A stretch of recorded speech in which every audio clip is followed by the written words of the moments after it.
Alright, so I think we got the stream going. Let me finish setting up here.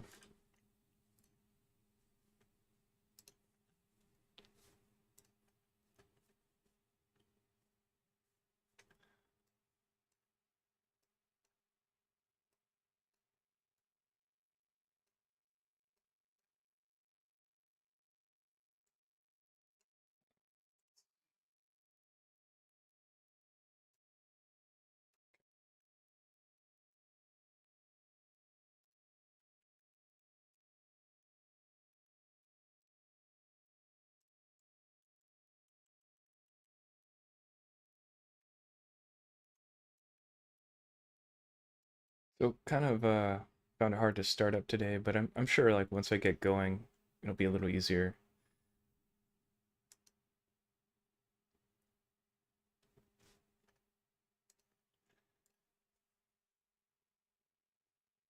Um,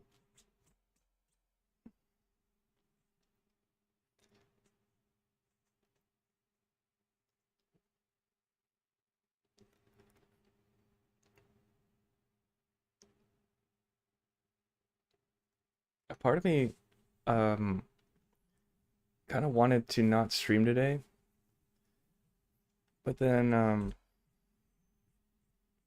it's hard to explain. It was like it's kind of like it's it's I think it triggers like dopamine or it's exciting to kind of stream. And when I was like, well, if I don't stream and I do the same thing, it's like it kind of made me think like, well, can I still work and not get like stimulated, I guess? Because it's really stimulating when you stream.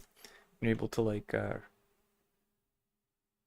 know like people are watching or people are seeing the past recording or it's kind of like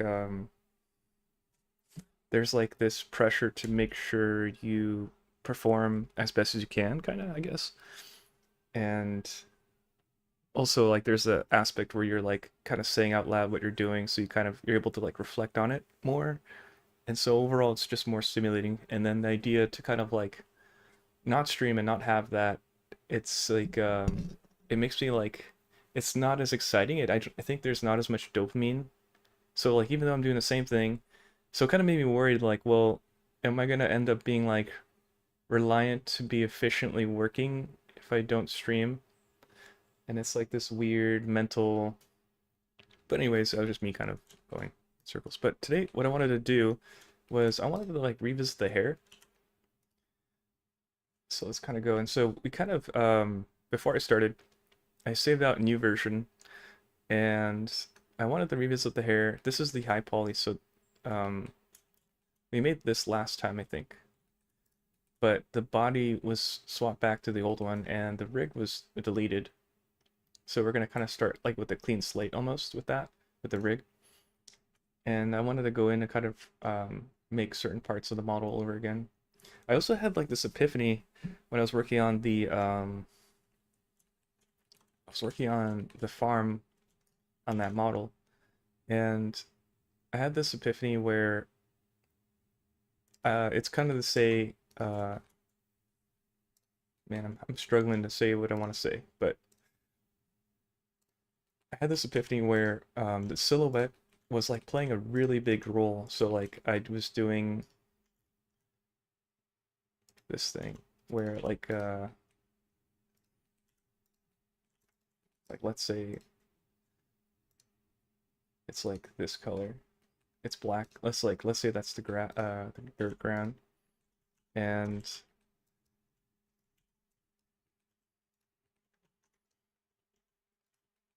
it was like I was working on this piece of barley, and I think like just to summarize the idea, it was the idea of like readability versus realism.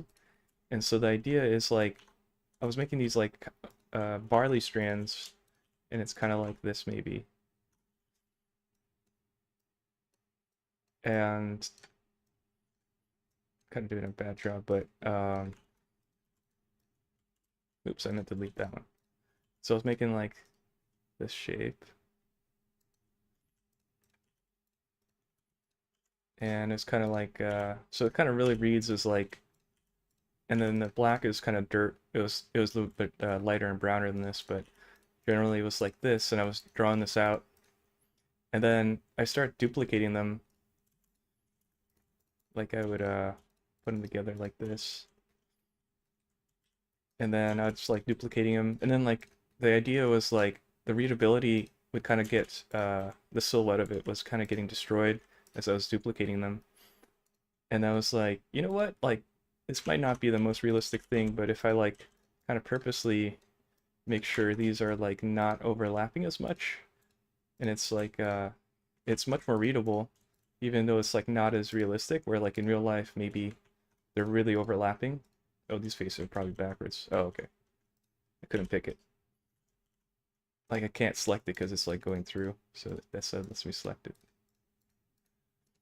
But I was like purposely going back over it and making sure like from the front it was reading at its stronger silhouette. So, and it kind of made me think of like how we have like this monkey brain, this survival monkey brain where like I think it's like kids like how kids draw, where it's like draw a house, and then it has this very kind of a stencil like pattern to it where you're like easily like easily readable, and then maybe it's like, so I kind of wanted to think more like that too, where don't always think about like maybe purposely push things more and think of like not only like the outside silhouette but like inside silhouette.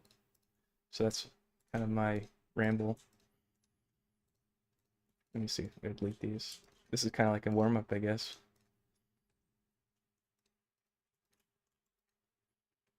But I'm gonna try to revisit the hair.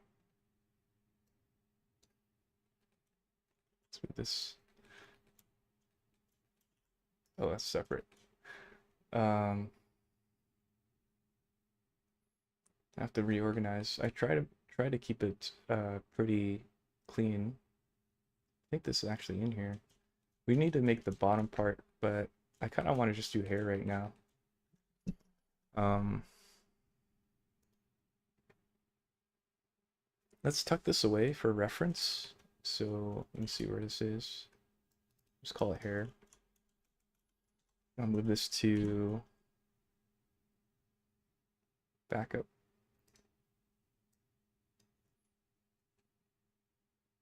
I'll hide it. And then let's hide these as well. Probably bring them back later. I don't know.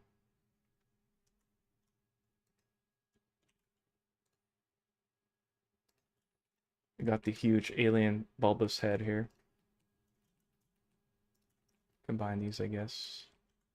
If we end up deleting them or like mess them up or something, we can always bring them back from the older version, older files. So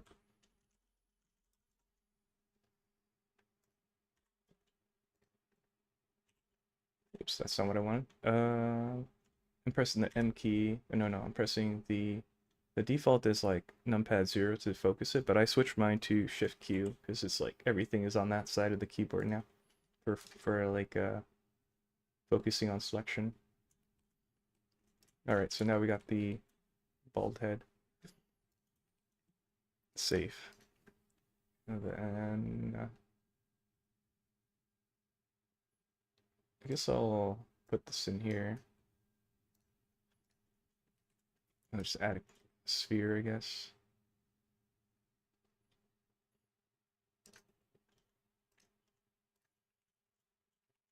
I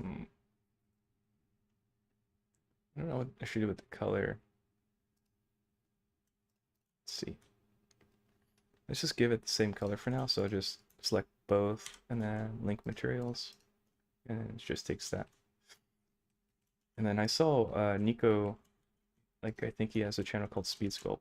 He built it from a sphere, so we could try that. We'll just try a bunch of different things and then see what feels good. Let me see, I'll tuck this away.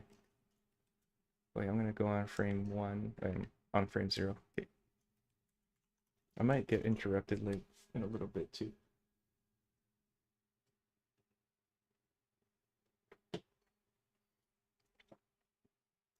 Turn this off.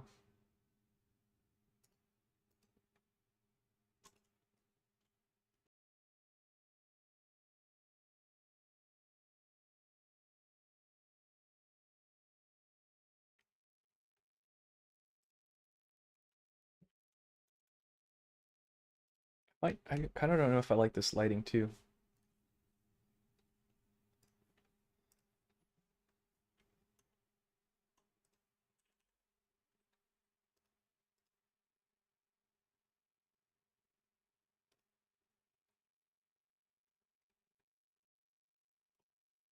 Okay, let's see. I'm gonna mess with the lighting a little bit.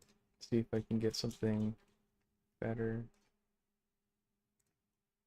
So I have a kind of 3-point light setup. So got the rim light, key light, which is the strongest, and then the fill light, which is kind of filling up the shadows. And this is the thing that's parented to, so I move them all at once.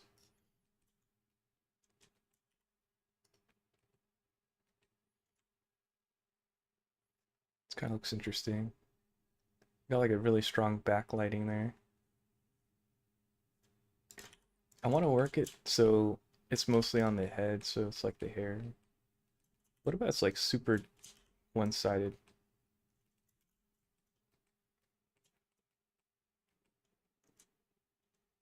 Looks kind of like one of those like fancy hats, maybe from France, I think,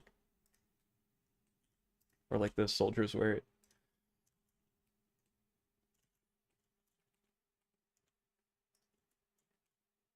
What if I scale it? Oh, I can't scale it. It's only doing rotation and translation. Could try this. Hide it again with the extras.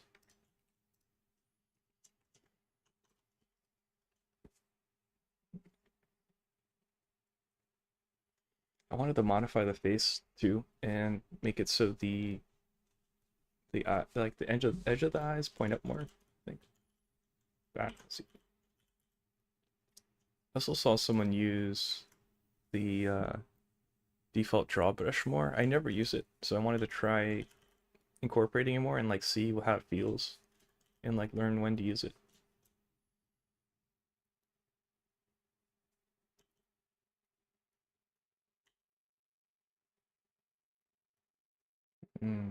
Let's see. I also wanted to try sculpting in rendered more mode, rendered more mode, sculpt in rendered mode more. I don't know if this is the best way to go, but like I could try doing two separate parts, I guess, because it's so big. I wanted to make it really long for this one. What's really interesting is like you could do like a good face, but then if the hair sucks, it's like it looks really bad.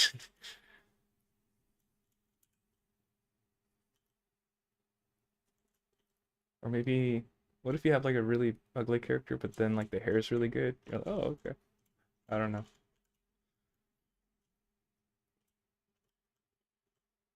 Ideally, it's like I guess if you have both, then it's awesome.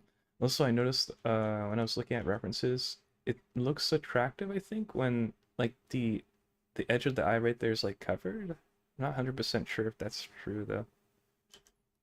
Like what if this kind of looks like the side cuts from like Vi from League of Legends a little bit, which I'm probably gonna slowly move away from. This seems really strong. Let's see if this makes it weaker. No. I'll just do this. I don't know all the little things with the brushes. There's like so many little things. Like I think if you turn this off, it gets stronger because it ignores your pen pressure. You do this on or off, and it makes it stronger, weaker. It's kind of cool that there's so many options, but at the same time, you don't know. Like it feels like it's not doing anything sometimes, and then sometimes it's doing too much. So it's like it's hard to tell. And this feels, I think if you have it on projected, it's just generally stronger, I think, but I'm not sure. It goes through it, so let's see. I'm gonna add another sphere, and then I'm gonna link the materials. Just I think it's Control L is default. I just made it L, so it's like one less button to click. So I think what's kind of attractive in some of my references is, wait, let me rotate the poles more so the pole starts there. Is there's these two strands that happen. So like and it covers like the the corner of the eye almost. I'm gonna make this much thinner. Oh, it's so weak. Why is it so weak?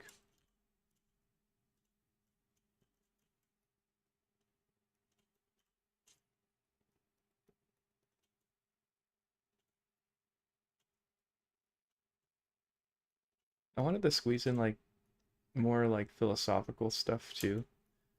But like sometimes I'll think about it and I'll come to like I'll say to my head and I'll be like, yeah, that was a good conclusion to reach. And then to have to like re go over the whole thing, it's like it's so much to like process that I end up like, yeah, it's not worth saying again.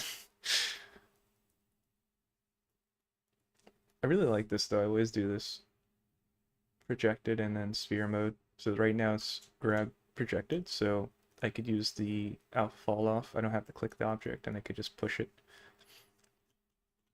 and it goes through it, so I don't have to worry about the other side of it and stuff. Um,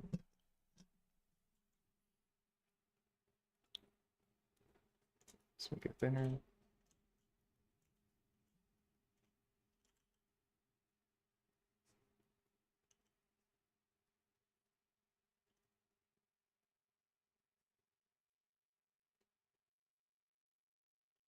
And then maybe this comes down more.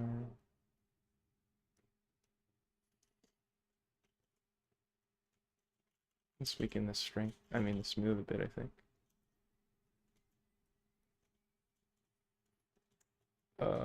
Let's add another sphere. That's not it. That's not what I wanted.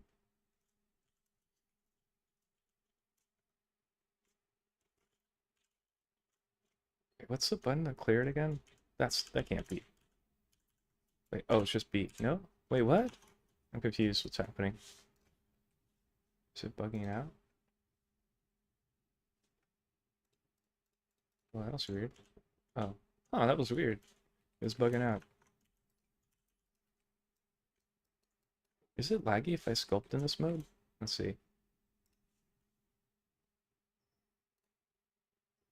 I'm gonna leave open my task manager and watch the graphs. I'm gonna pull down the top more. Like this. And then do this side. Maybe I should just have a sphere up here and just, yeah, I should do that. Let's do that. Just a sec. That's not the button. That's so weird. Oh, wait, what? Oh, I'm hitting the shift A for drawing like radius masks where my cursor is. Gotta go to object mode and then I could do it. And I'll make this one the one I copied from. So I'll put it up here. Copy the material. Save.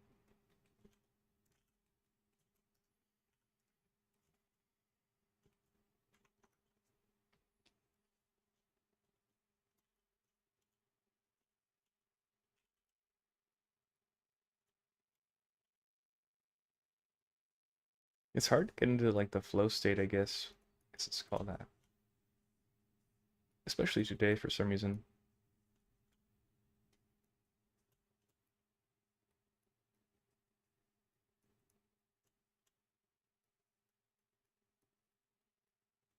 Yeah, don't know. It's probably like a bunch of like different little things like subconsciously building up like a certain interaction with someone who said something, and it's like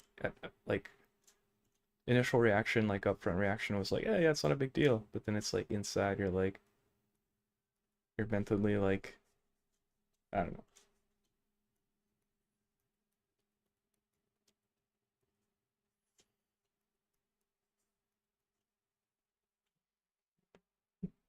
I think we've been using this metal nib ordered on Amazon, and it's been pretty good, I think.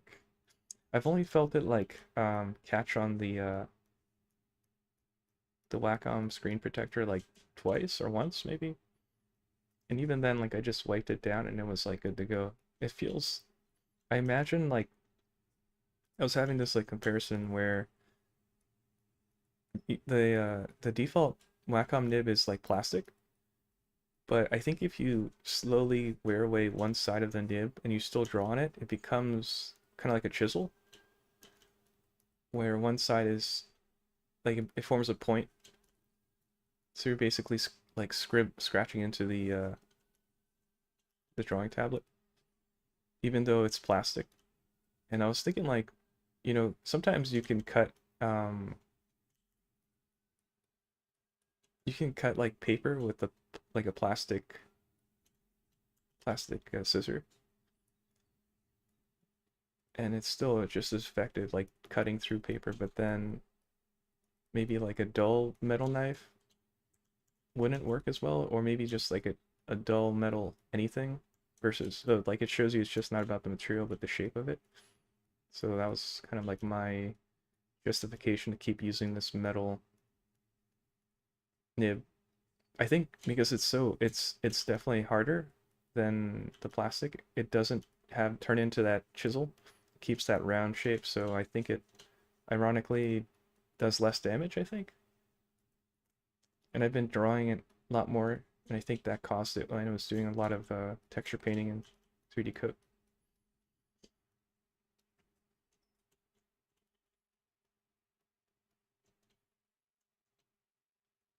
One thing I think we could try to do is do hairs going this way, tucking behind the ear.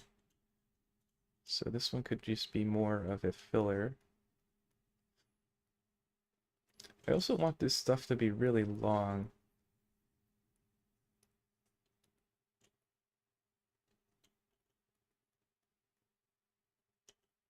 There's like this kind of zone in sculpting where it's like it feels really good. It's like, yeah, I'll just noodle it this way. It's like just feels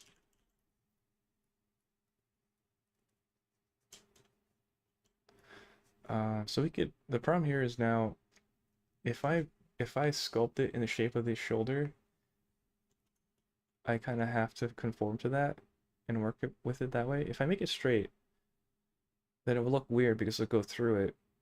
So it's kind of weird. You're kind of limited to how high the head is. If I keep it flat, though, I have more room to play with it later and like make it different shapes. So I don't know.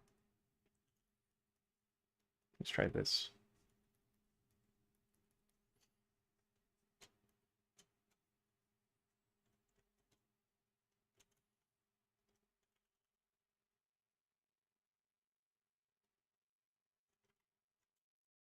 We could then decide like, does this work better than the last hair?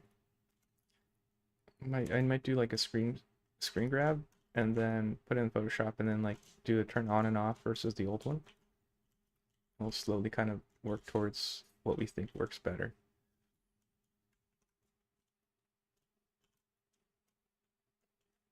Let's try making that one piece over here.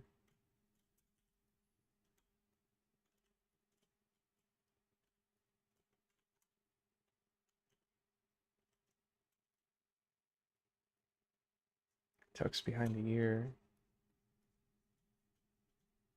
And then this pole kind of chills out over here.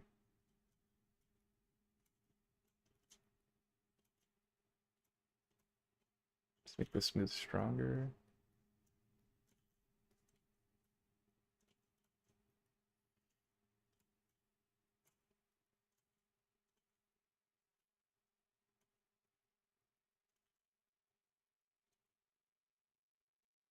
I was also kind of thinking about sometimes I go on these walks and I kind of allow that to be times where I decide what to do. And like sometimes I skip walking because I feel like I can be more productive just doing things, testing things versus just thinking about them.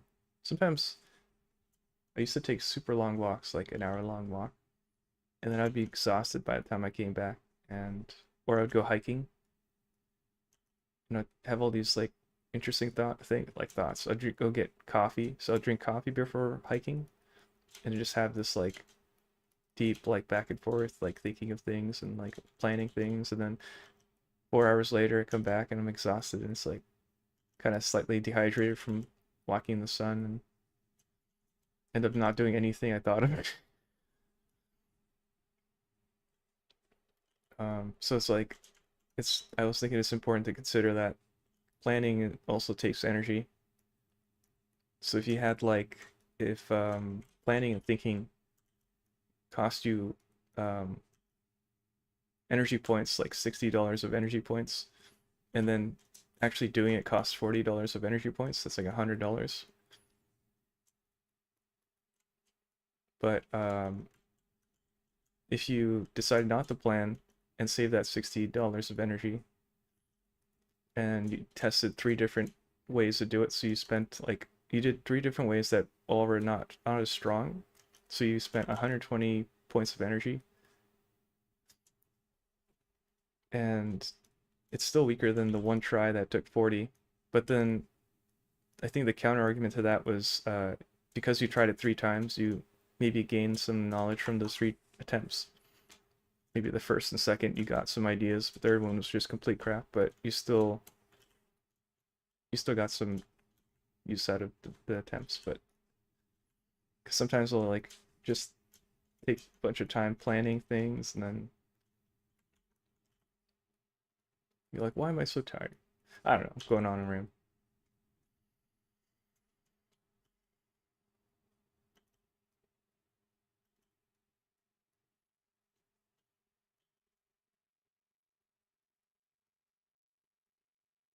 I normally don't do this, but like today I drink kombucha with like caffeine, and it wasn't enough, so I made coffee like 40 minutes later just to kind of have energy. It's weird. I don't know why, I just was super low energy today. But this hair, what if so this hair might cover like right here versus if it wasn't there. Well, what if it was like fret like that? I don't know. You can have this one actually go inside. These are also very thick hairs. You can make it go down like this.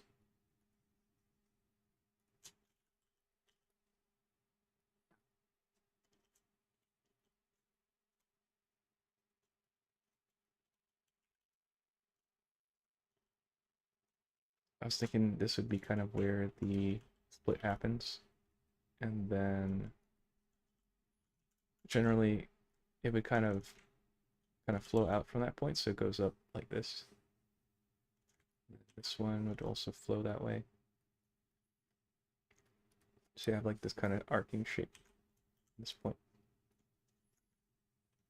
I don't know.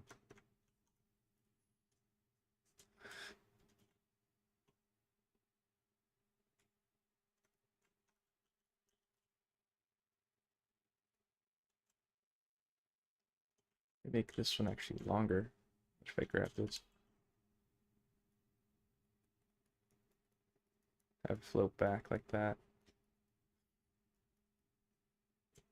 I could also remesh this too into one piece.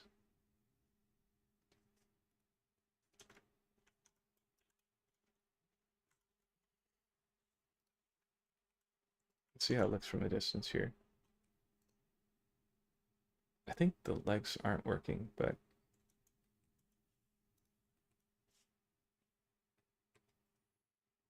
hmm.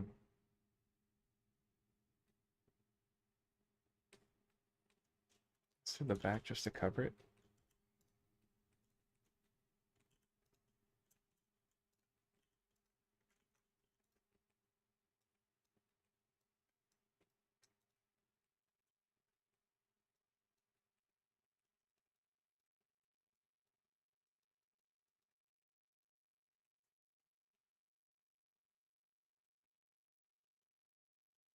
Oh, you know what? I should set the Pomodoro timer on so I can just like step back and look at what I'm doing.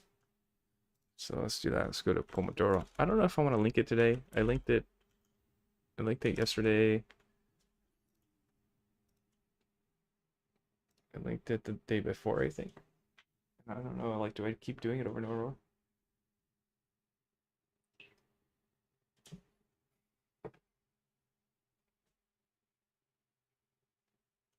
Okay, so I set the timer. So we're gonna work for 25 minutes and then take a 5-minute break.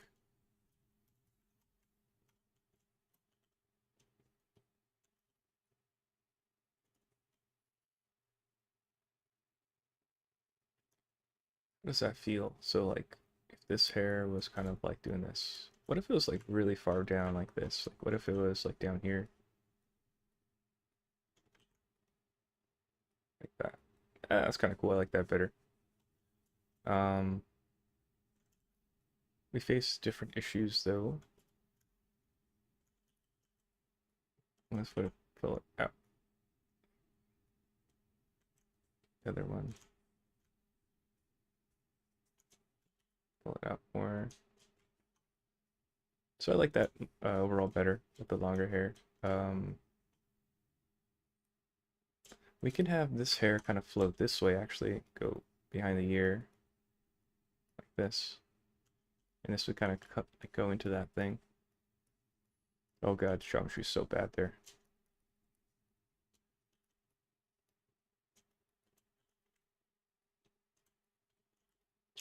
Let's try inflating it here. Is it even working? Let's try the draw brush, see if that does it. Oh, it actually kind of does. Okay. It's like a stronger inflate almost. I set my draw brush to Y. I think I like it so far though. I might purposely flatten the head more to get the shape I want there, but we'll leave it there for now.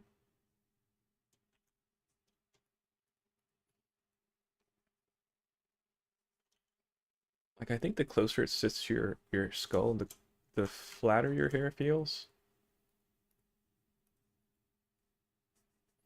Let's see how that feels. Um,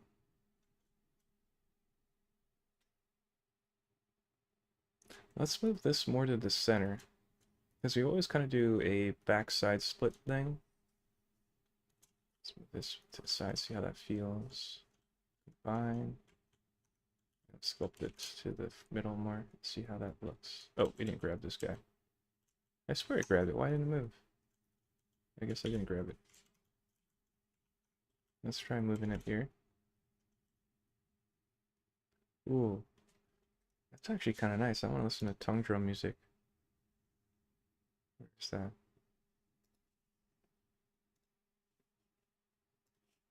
Let's see, tongue drum.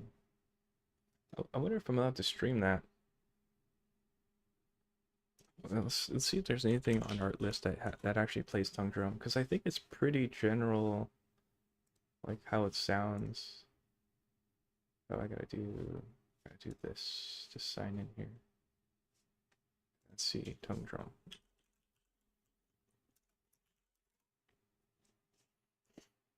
Oh, I spelled it wrong.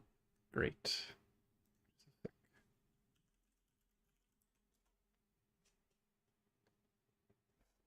Let's see if that is. That is not it. That's just some circus music.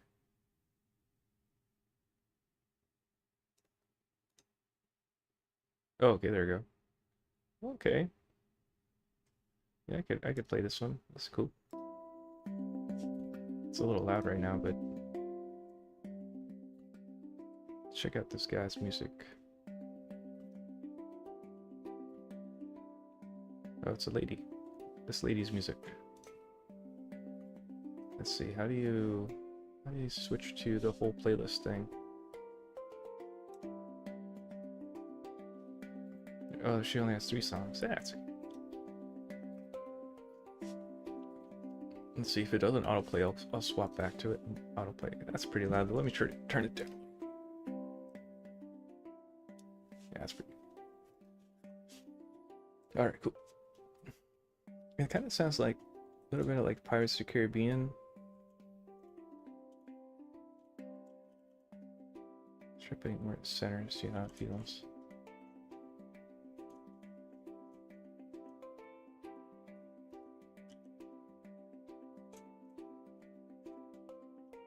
Oh, hey, she, he.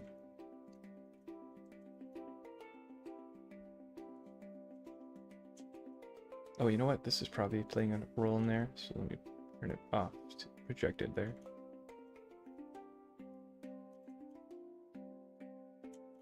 I swear this is like a remix of a certain song, but I don't know what song it is.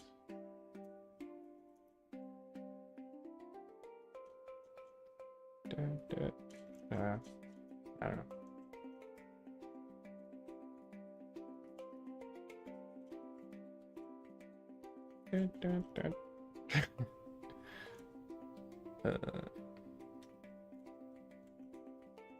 Okay, so let's see what it looks like, how it feels.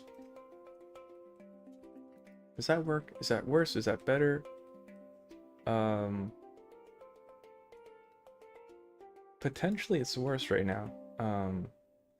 Let me go in. Let's actually try to modify this skull more. Let me think how I want to do this here.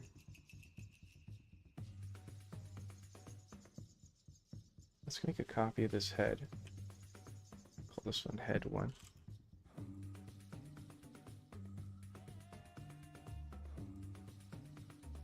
I'm gonna duplicate it, and then I'll put this one into backup. And I'm gonna hide it real quick. Call this one head 2. I'll just call it head 1 up. So I think this skull is too big, but I don't know. Kind of sounds like jungle music, like playful jungle music. Let's see this. So this is all of it. All this hair. I'm gonna hide it for now. Save. I think I need to make the skull smaller, but let's try making it a little bit smaller. Let's see what we can do. I'm also maybe make adjustments to the shape of the head as well.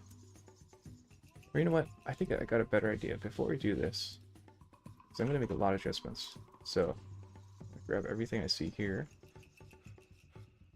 Let's see if I got it. Yeah. So I'm going to combine this. Oh shit. That might have been bad. Let's undo that. If this says multi-res, it does. Oh, that's bad. Well, it's not bad, but it's like... Well,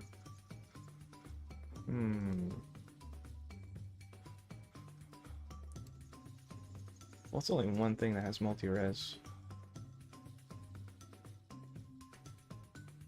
Okay, what I could do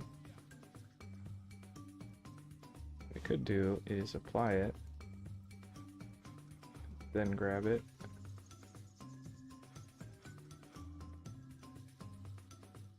combine it, and I'll make a copy of this, and then let's go back to this, or his head. I'll just delete this one. Put this, oh wait. Did I make a copy already? I'm confused. What's happening? This is already combined. That's hair. That's all together. Wait, what? Why is there 2? Oh god, I'm so confused. Oh, okay, it was before I put it in here, so I could drag this into here.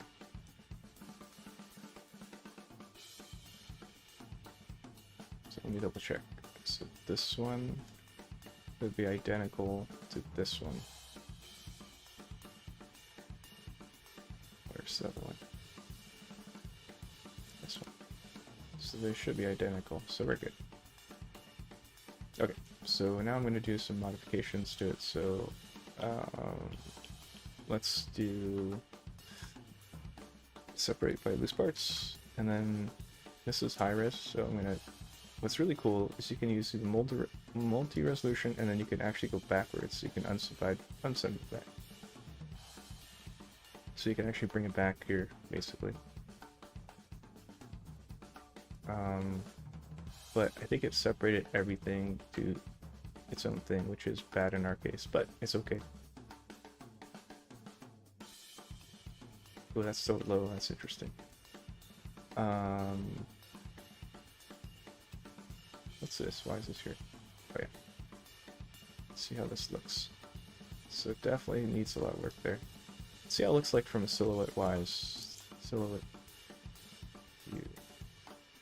We're at 66. Let's see how this looks like. What is that? Is it 88 or 90? Let's try 90. See how it looks at 90. That's a huge head. Let's repair. Let's look at the old hair, see how that looked. Should I combine these? Let's combine them. That's the head, oops, the hair. This one has a cooler silhouette right now, so we're still we're not doing as well. Combine these. This kind of sounds like that old rock band.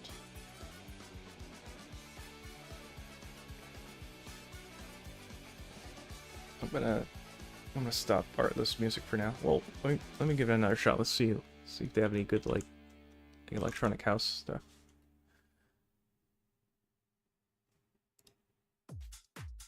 Oh, yeah, it's really housey. Fashion show. I don't know if I'm in the mood for this. Yeah, I'm gonna go back to my YouTube stuff, YouTube music.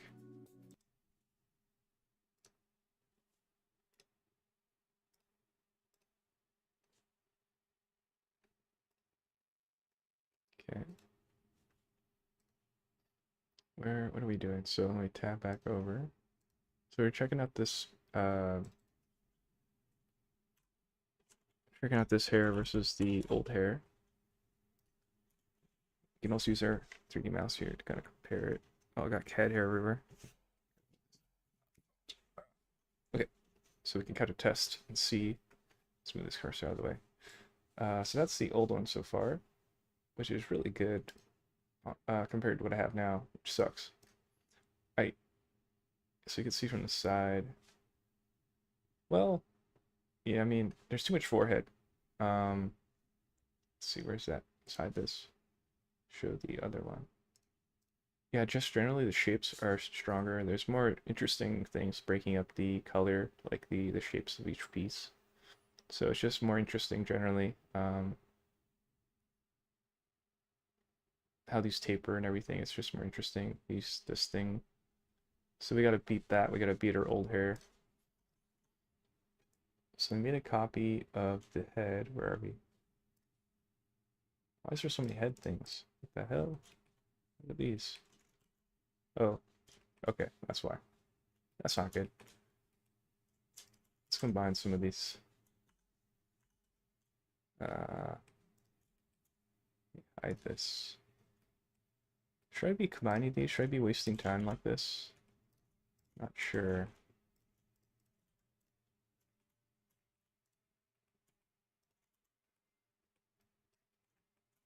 It might not take that long, honestly.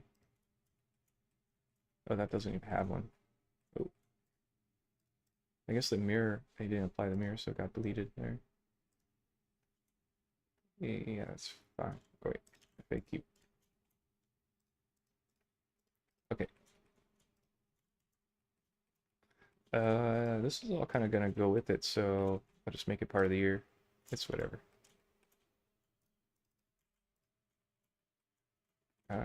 I think it's not worth renaming them, so I'm not only gonna do like a couple things. I don't think I'm gonna do any actually. Screw it. I think it's a waste of time. Just try to get some of the things I'll be sculpting. Oh, why is that deselecting it? I want the eyelashes here.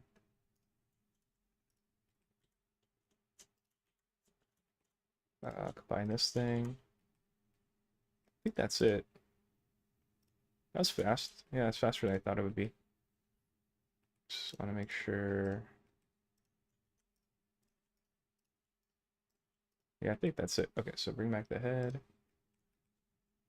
Let's see. I'm gonna make this head a little bit smaller. Let's mask away the bottom. I'm kind of curious. Actually, no, we're good. Okay, so let's pull this down.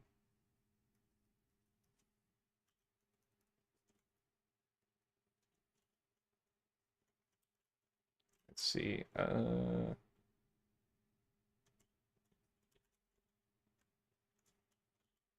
think I'm gonna make this come in more.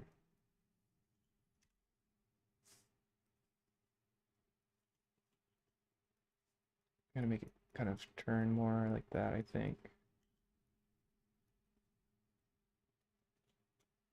Let's see what it looks like from the top.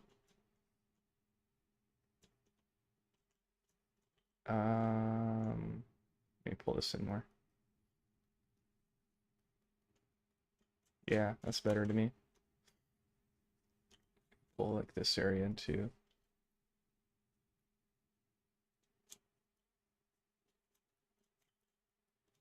Ooh, my smooth might be too strong. Try half of the strength there. Yeah, yeah, that's okay. Oh, I'm projecting it, so let's undo that. Potentially, I project through and soften the face by accident, so.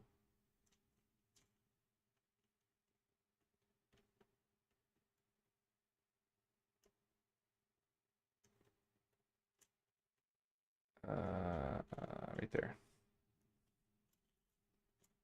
Is this projected? I don't know. Okay.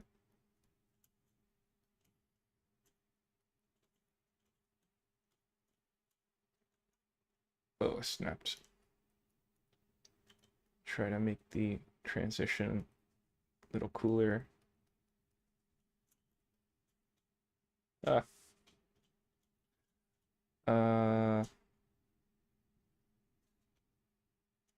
I think I want to put more space here, but I'm not sure.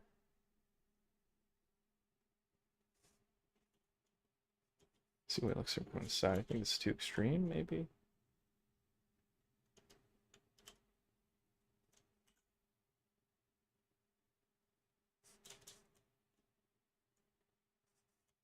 Like, uh,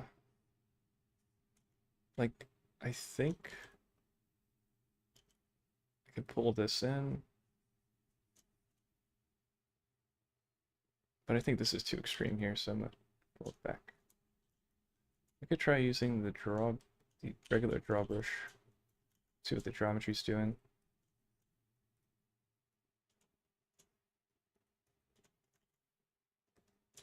Try smoothing up here.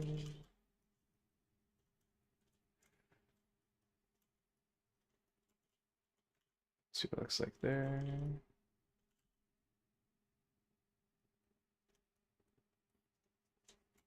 Ooh. Some people have like a circular brain or like a bulbous forehead. Bulbous. Uh,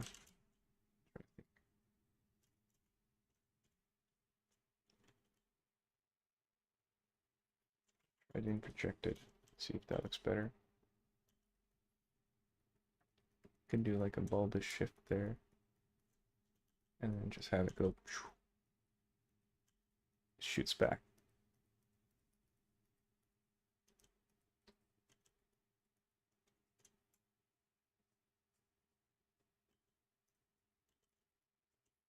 Can also make this area higher. Let's change spacing. Let's try custom here. Make it weaker.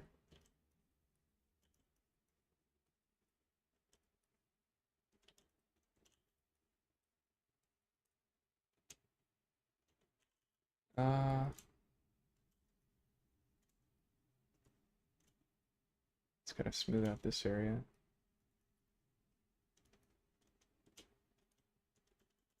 Yeah, I kind of like that better, I think.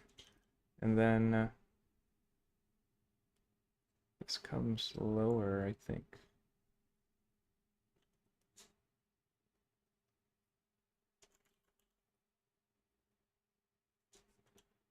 And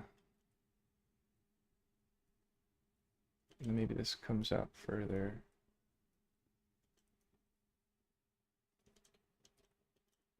But this gets kind of covered up with the hair, so I can't really tell what's happening.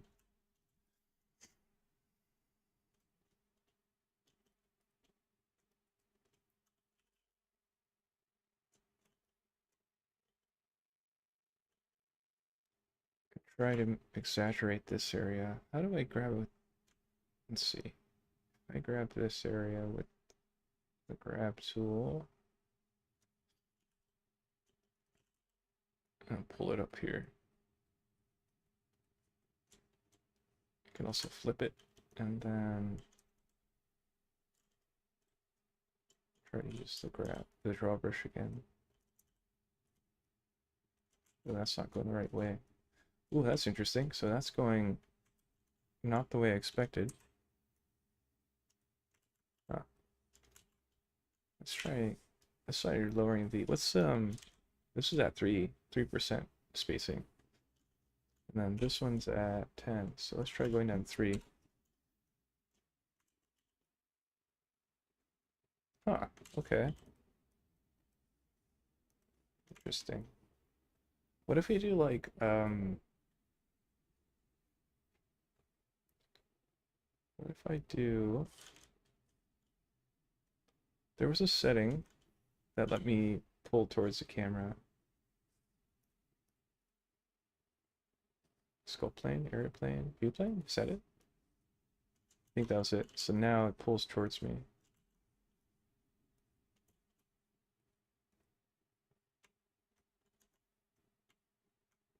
Just make the eyelid bigger there. What the? Why is there so much space here? That is not what I expected.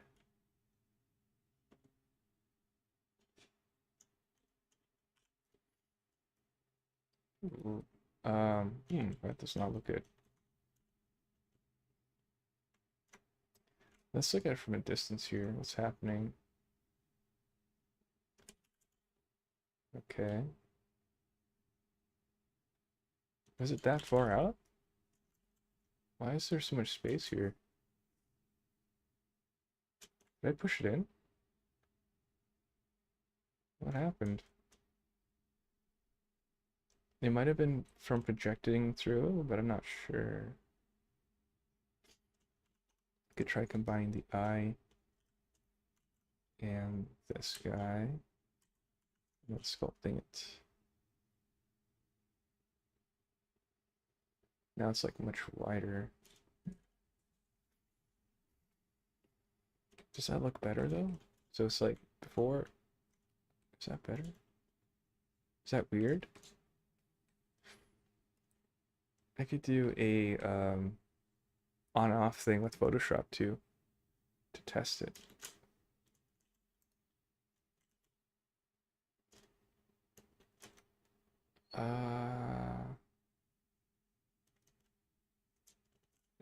Let's do an on-off thing. So this is after.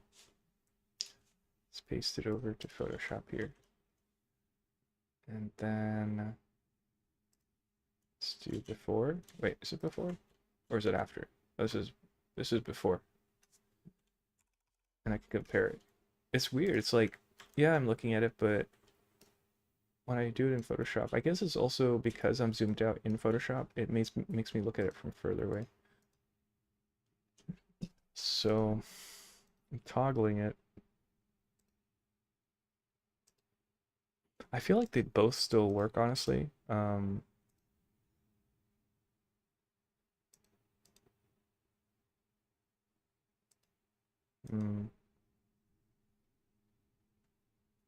I think they both work still, so I'm gonna keep my change. Let's see, let's go back. I'm gonna keep that. Uh,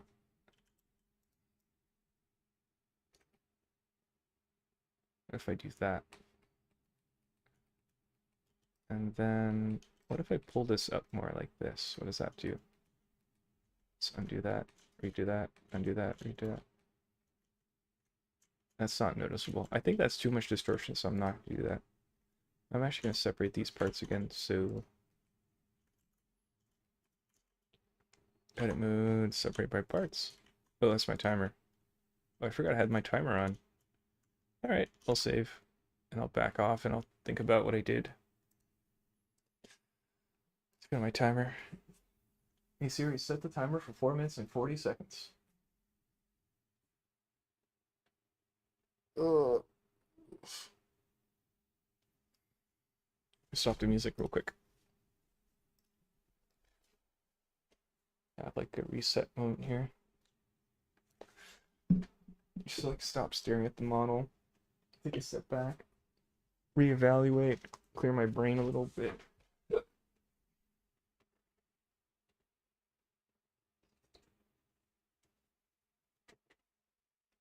Oh yeah, that's what I was gonna. That's right. I was gonna change the "Be Right Back" to the "To Be Continued" picture because I thought it'd be funnier, but I didn't do it yet. I thought it'd be a good idea, but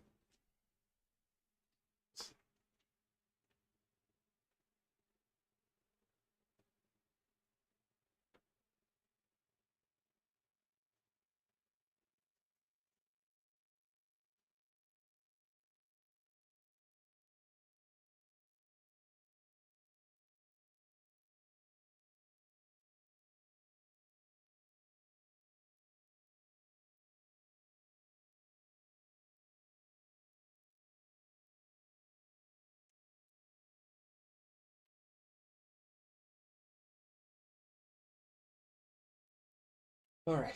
So what's the time, right? Got 3 minutes.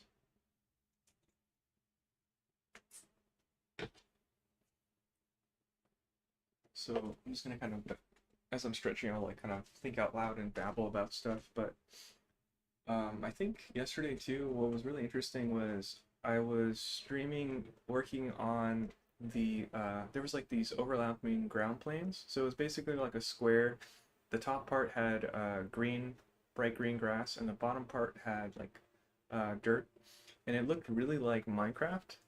And I noticed the moment that was kind of on the screen, people would jump in more, and it was like easily recognizable. So it kind of ties into that idea of like readability versus realism. And but I mean, it kind of relates more to the idea of like something being iconic, or but it's kind of ties back into also like our, I guess it's like psychology, or I don't really know, but it's like kind of how we kind of store data in our brain and like say, hey, this is Minecraft, that's an elf, that's a wolf, that's a spider, that's a something. And so like because because like what I was doing and the color palette I chose, the shape of the object, it identified as Minecraft. So I think that made people click more and more interested because it was easily identifiable as like Minecrafty. And um but the thing is like I didn't want to do Minecraft, and then it kind of made me want to like I didn't it felt like almost like a crutch where it was like you lean into this style or you lean into like this thing that people can easily relate to or identify, and it was like, well, if I didn't want to do that, would I just make something really vague? I guess you can also do like a combination of two things. So like you could say it's an elf, but it's also like a witch or something like this, and then so it becomes a combination of those two, but it's still in those categories. And then, if you, another thing I was thinking of is like, okay, so if it's not like an represent like an a easily identifiable popular cultural thing, like maybe, well, you could do like, for example, like trying to think of an example, but like you could make something from uh Game of Thrones, but then it's like, well, I don't want to make the character from Game of Thrones. So you do like a generic knight, but then it's still representing something from the past. So it's always representing something. Um, so I was kind of like thinking out loud about, I guess, the idea of like something being iconic or identifiable, and it's like it's almost like built into us to like, okay, there's my break. So, and then that kind of made me question like, well, what is this character supposed to be? What's the identity of the character? And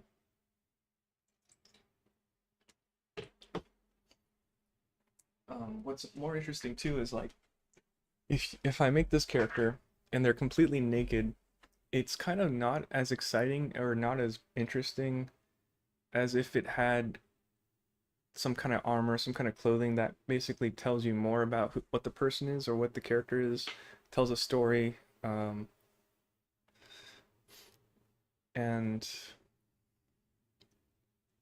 so it's kind of like it's almost feels like if I wanted to make this character really stand out or really attractive or um,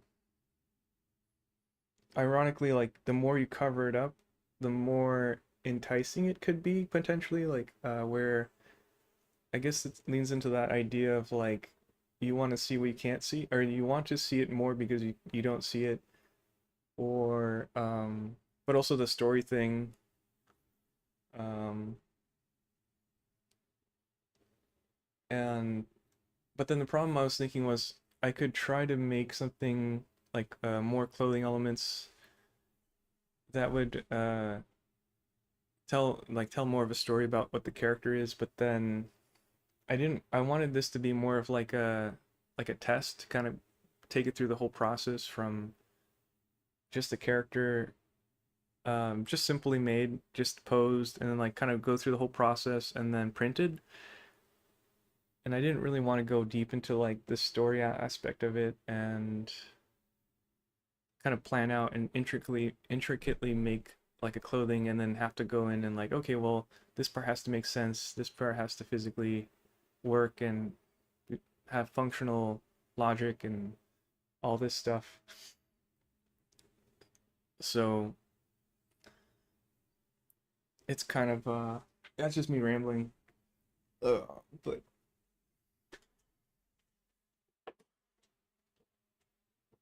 just thinking out loud.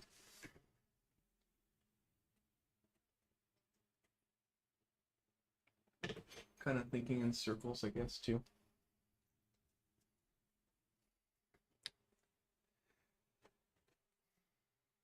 Okay, so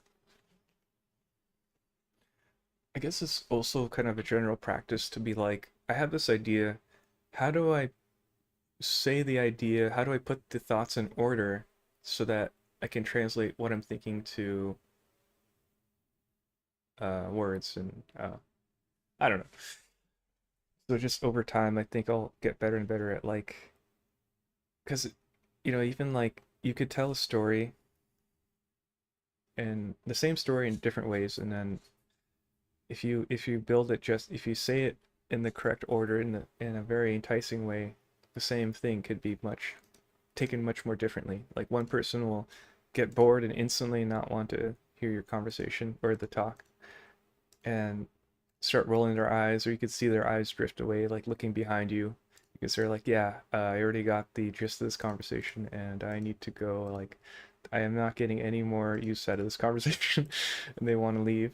Versus like you build it up and you kind of have the kind of what's really happening at the end, I guess, towards the end, and they're like sticking around, like, well, what's gonna be next? What's happening next? I don't know.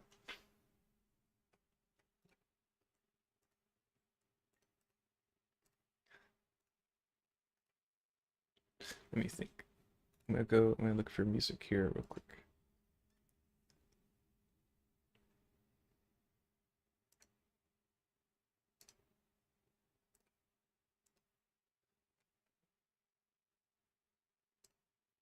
Okay, so what was I doing? What did we do? Let me should I do it before or after, or do you think it's too soon? I think it's too soon. So let's see. Are the ears too high? Let's try bringing them down. Actually, what I could do is, yeah, let me try bringing them down real quick and see how that feels. So, like down here versus up there versus down here versus up there. I don't know. I think they can go in more, actually.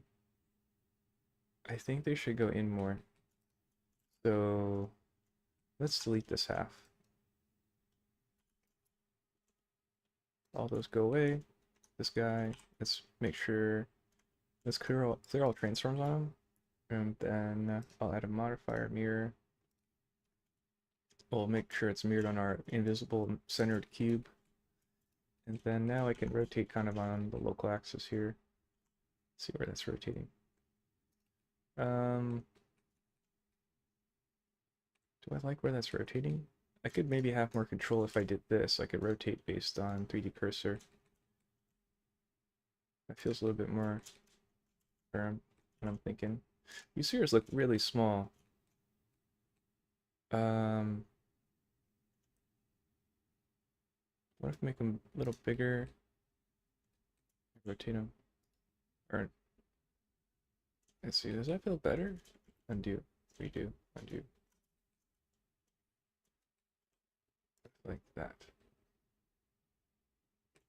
Undo, redo. Yeah, that kind of feels better. It feels like it's more, I don't know, more angled. Maybe it's following the same rotation. That feels a little better to me. It's tucked away here, so all that extra skin or flap is gone. Alright, that's cool. I'm going to apply the modifier so I don't forget about it later. And then let me pull these eyebrows away further from each other. Do the same thing here, just delete all that side. Just mirror it again. I'm gonna do FA. I don't know why I came up with FA, but it's on my left side of the keyboard and it's easy to type, so I just do that. How does it feel if they're further apart? I feel like that's a little bit more, it's like less serious. I guess you would bunch up your eyebrows if you got like concerned more, so maybe that's why it feels more relaxed.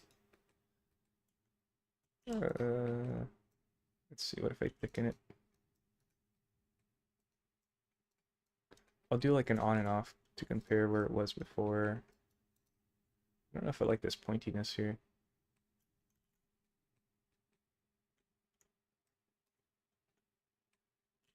Go inside the skull.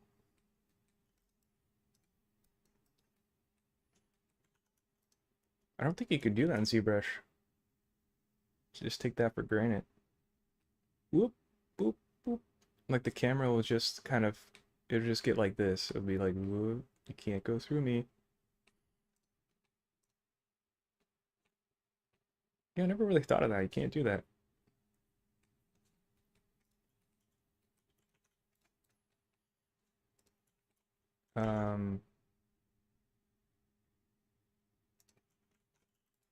Should I make it thinner? See what that looks like. Oh, you know what? Well, yeah. What about that? Lower or higher? Let's see. Well, actually, you know what? I want to do this. I want to do, okay, so let's apply this mirror. Let's combine it to this head. Actually, it's not combined to this head. Wait, should I combine the head? Wait, why doesn't this head have the modifier anymore?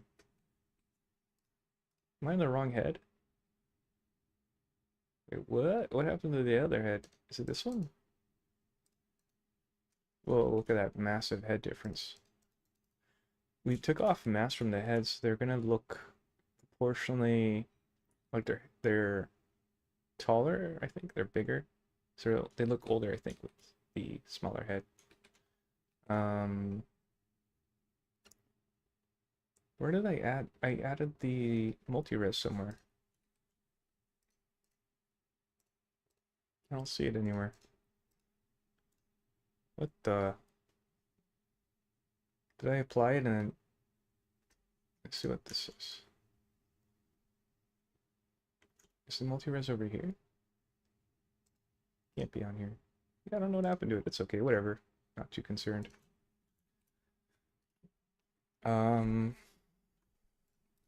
Let's see. I changed the music. I might be like, maybe I drank too much caffeine today because I drank back to back like tea and then coffee, so I might be like sputtering in circles where too much energy, so I'm ended up expending all the energy. So what I was thinking, I wanted some more space between this, but I'm not sure. With this, yeah. So I wanted to combine this and this, and then yeah, I'll just combine those two, and then I'll just try sculpting it up like this. Yeah, just tuck it back more like that, so it's like more uh it's like more dynamic looking, I guess. Uh why is this here? Is this like a shading issue? Oh, it's with the shading, the shadows or something. Interesting. I don't know. Do I like that angle? Let's see if we can make the eyes more extreme. Um, do I move this eyeball too? Trying to think. Ooh, what if I do by face sets? Can I do that? If I do this. Wait, no. If I do this, edit mode, material, I could do a separate material on it. That's actually kind of a smart idea. It'd be kind of confusing. I'm gonna test this out. This might be really smart. Okay, so go to materials. I'll make a copy of this. And I'll call this one A mat. I make another copy of it called B mat. And then, wait, did I just mess the thing up? Let me go back. No, it's good. Okay, so if I go to my material list, A, B, and I could do like C or something. So one more, I'll just call it C mat. So now they all look the same, but I have more control now. If I do this, I say, wait. Okay, so if I go this guy, he's already C mat. And then I make this one. Wait, do I need a little confusing? Is this one weird? Oh yeah. So I combine this guy to this guy. Or actually, I can make this one B mat. Let's see, C mat. Combine those two. Make this one C mat or B mat. Oh my god, it's so confusing. B mat. Okay, so this one's B, this one's C, and the head is A. And then I could combine these, and then I can always separate them by material. Wait, oh yeah, ABC, there you go. So I have it set up so I could do 3 separate things, but you probably do as much as you want, but so now I can easily, because the biggest issue is like all the separate parts for the eyelashes, and like if I separate by loose parts, it's a lot of work to reselect them and then put them back together, and it's like, well, do I want to bother touching them at all? But if this works, that means I separate by material, and they're all there, and they're also mirrored, I think. So we'll see how that works. So go in here, and then, so I want to get more of like that Disney, like almond shape. So the bottom's lower, and the top's higher. Like that. Super subtle. difference. I just tweaked it. I think just slowly tweaking it would work. Got some overlap there, but let's save. Still not sure if I feel this. I think this is too extreme. Maybe I should smooth it out more. Let's try smoothing the crap out of it, see what happens. So let's just go crazy, like bring this in.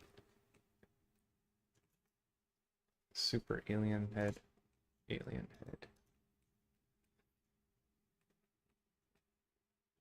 I'm not sure how this angle works. So like from the front, you don't see it, I think. And then inside you do see it? Skull. So you can't, oh, you can see the lighting change there. I think I don't want that though, if I do this. So there is like a subtle shift in, oh, I'm affecting the eyebrows though.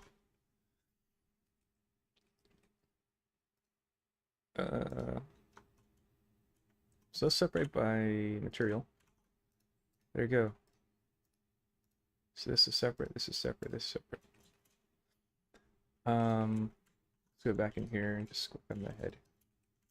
Wait, why is this moving? Oh, the easier with it. In this case, I'll just do loose parts. Grab those two.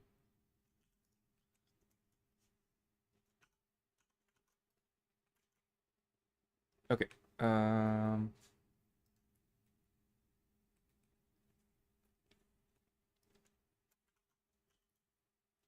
Smooth out the middle. Let's see what that looks like. What did I do? Smooth. Not really seeing anything there. Let's try this. I think I saw a little bit of pinching.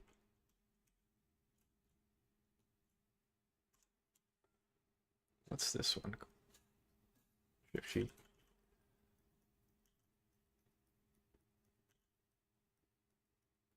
Just kind of separated more.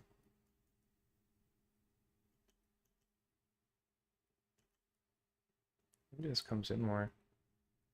This.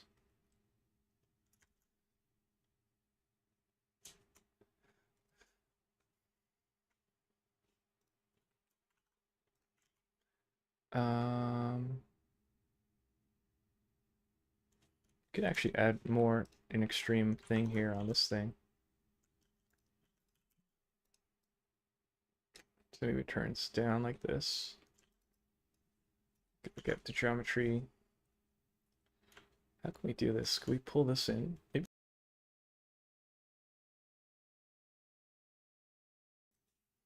Maybe we pull this vert in here.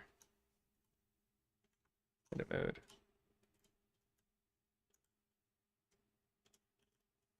I want to make sure the other side moves, and it doesn't move. That's bad. So if I grab this guy, nothing moves. That one moves. Okay, that's weird. I guess it's not perfectly symmetrical anymore. Well, what I had in mind was to pull these together to see if it would work here.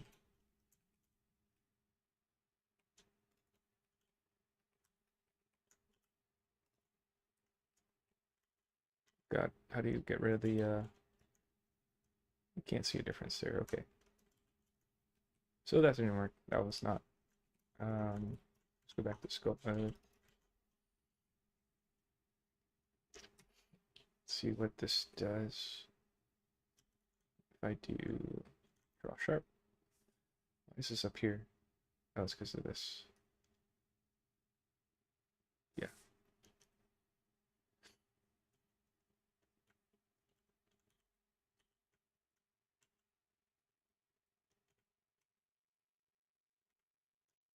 What's the geometry doing? I don't think I have the resolution for this.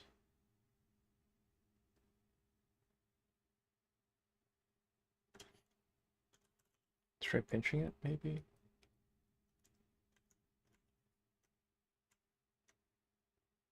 And then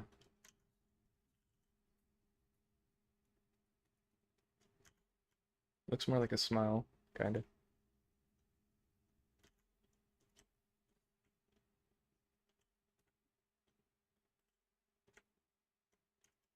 Oh, what was that? There's like an option. I think I did it with this brush.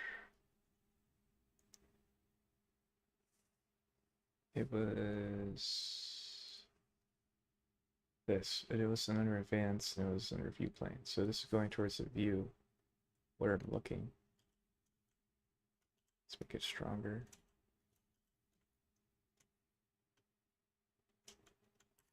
Can I do that with this? With the grab advanced?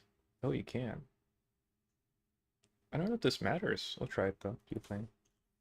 So basically, the which the directions I'm pulling and pulling are pushing and pulling are based on my camera. I think. Area plane. Double check area plane. Interesting. Yeah, I think it makes sense for the grab to be area. I mean, yeah, view plane. We'll see if it makes a difference. I'll keep using it this way. See what this looks like. So now it feels like the lip doesn't end there, which is cool. And it also looks more like a smile. Maybe I could use this to pull out more. Switches back to area plane. And just kind of pulls out based on the surface direction, I guess. It's like not enough geometry, I think. Could use this to pull things closer. Pull this up more. Don't really need geometry down there. I think that's better.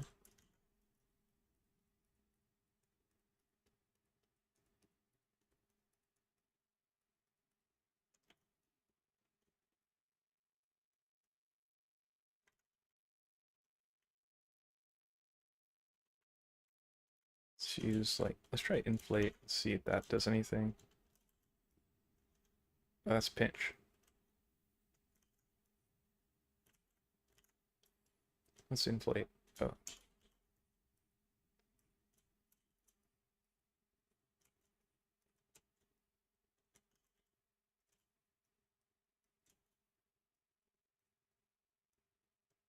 I don't want this like direction to happen.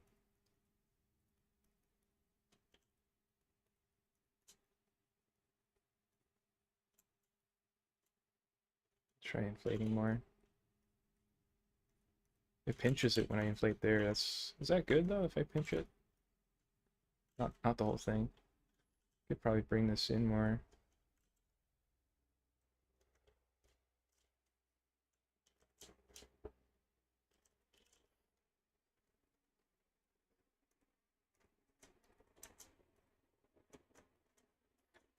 Let's see what this is doing.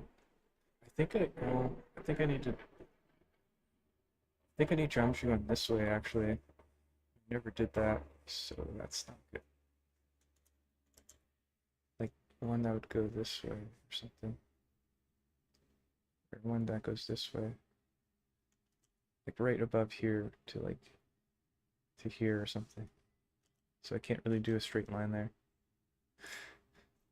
Hmm.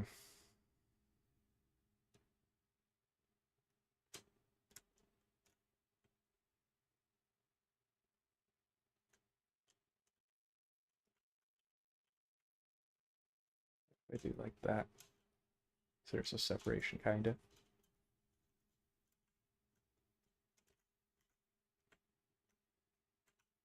It's object mode. Let's see. Let's do a before and after snapshot really quick just to see if we're going in the right direction. So, where are we? Should I grab everything and combine it or not? I can make this into a folder. That would work actually. So if I grab everything here,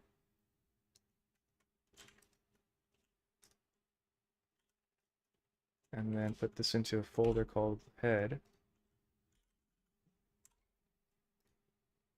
and then I hide head. Actually, wait, I have to take a picture.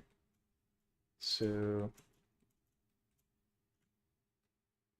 maybe like right there, save, and then we'll do a snapshot. Oh wait, not a snapshot, screen print, and then I could check it in Photoshop. So that's, well, I mean that's after. hide it, and then bring back the old one. I don't remember where the old one is. Is it this one? No. Did I delete it? Oh no, it's in here. This one. So this is the old one. So the head does look more wonky, but it was always covered with hair, so kind of might not matter. Let's see how we did on the face more. Flicker it on and off. Um, the head feels better. We moved the ears too, which is actually interesting. So the ears feel better, but the face I'm kind of in the middle about. It's like, well,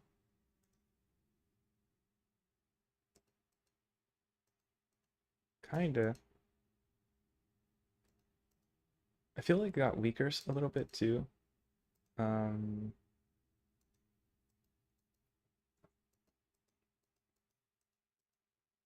I don't like, I don't think I like what's happening with what I did with the lips on the bottom.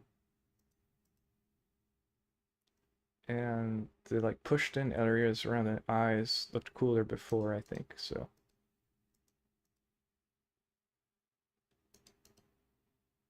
It kind of gives me like a feeling of a fish, kind of. I guess it's the lips. The lips kind of look like fish. Fish lips. So let's hide the head again. And where is it? This one.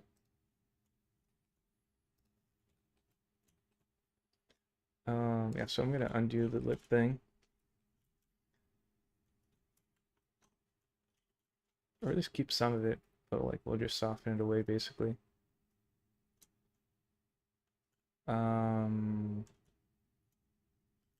What if I do this? Wouldn't be more fish.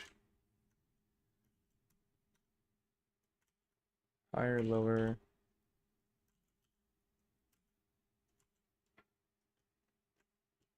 Testing. I kind of like that shape. It's like more rounded, I guess.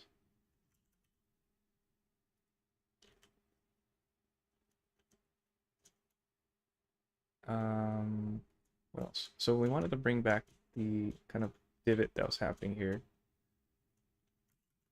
Let's see, I'm going to subtract and push back.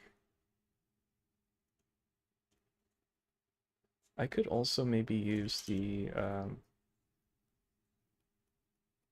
elastic, what is this called? Slide, relax, and just pull geometry inside and bring it closer to the edge so I can use that.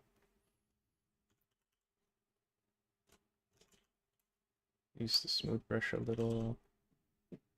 Grab brush.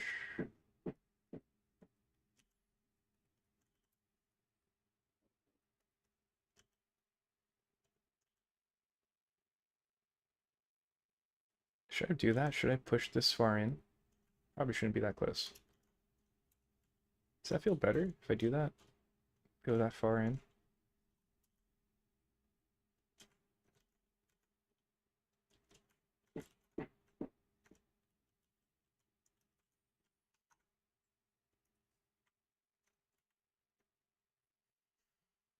Hmm. It makes the nose look smaller, I guess.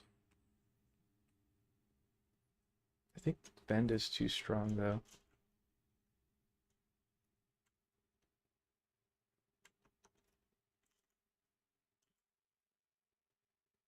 That,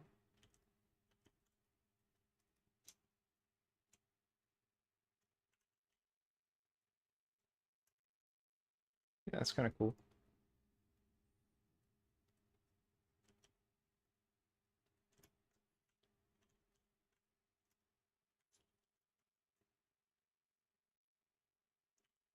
What if I do this? Do this. What if I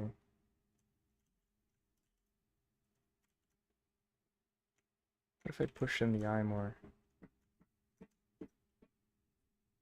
Oh, this is not symmetrical, is it?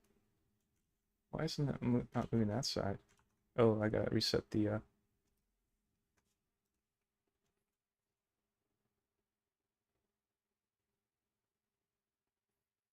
Oh, AC Frost.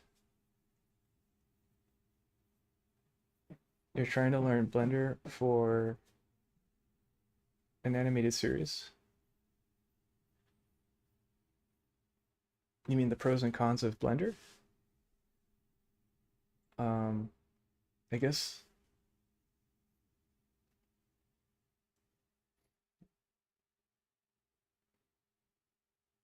I guess like you would have to compare it to something maybe. I think Blender is just amazing and it's always getting better, so it's like there's a lot more pros to it than con. I guess I used Maya like a long time ago, and everyone says Maya is the go-to for animation, and I feel like Blender just feels better overall. Like there's more control and more depth to everything. But I think someone mentioned that the way like um, the way like bones are made or something or joints, like Maya has like a more um, like a format they make with the bones is more universal, I think. But then Blender, I just like Blender like more for like I was doing more weight painting recently, and then in Maya it feels very destructive. It feels very linear, where it's like you you modify the bone position and it just destroys your whole rig.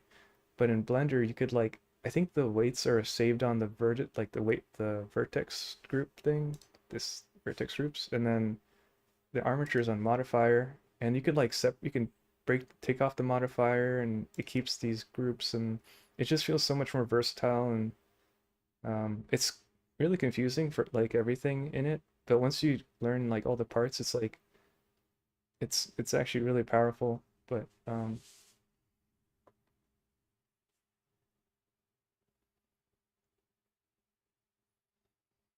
and I think more and more recently they've been doing like grease pencil stuff, like they I think in the newer version they let you have like faded lines, so as you erase you can give it like a faded edge for grease pencil. um I think, yeah, I definitely think if you were to learn either Blender or Maya, I think you would go with Blender. And there's so much more tutorials on it too. Like you'll find like almost every step of the way, you'd be like, you know what, I don't know how to make like an IK for the leg. And there's like five different tutorials you could pick, and then you do something else and you're like how to use Rigify, and then you could just Google it and there's like 10 versions of tutorials. And I think it's maybe overall like always being upgraded. So like maybe 6 months from when you started, they'll like add another feature just for like animation, like cleaning up the timeline or um so overall, yeah, I don't know.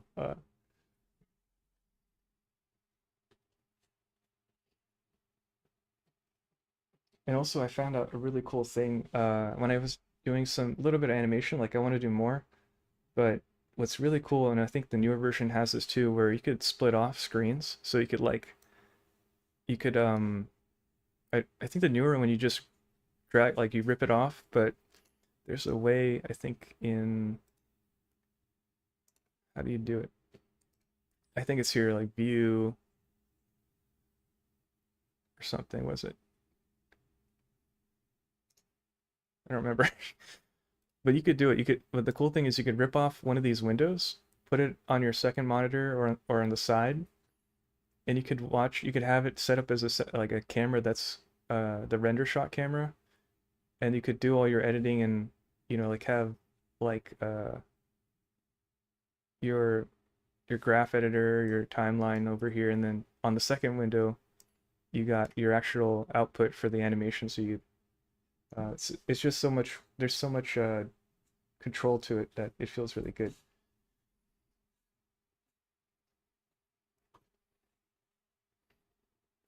Oh, thanks. Thanks for subbing. Hopefully, uh, you get more into it, and then I'll like I'll be streaming most likely, so we could talk about it. If you have like maybe if you're doing something, you have a question, I could try to help or something. But uh,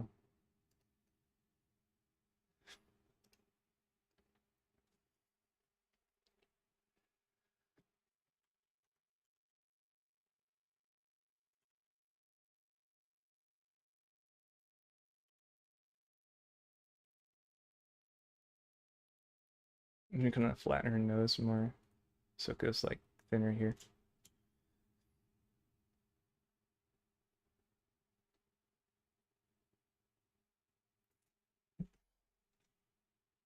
Oh, thanks. Um,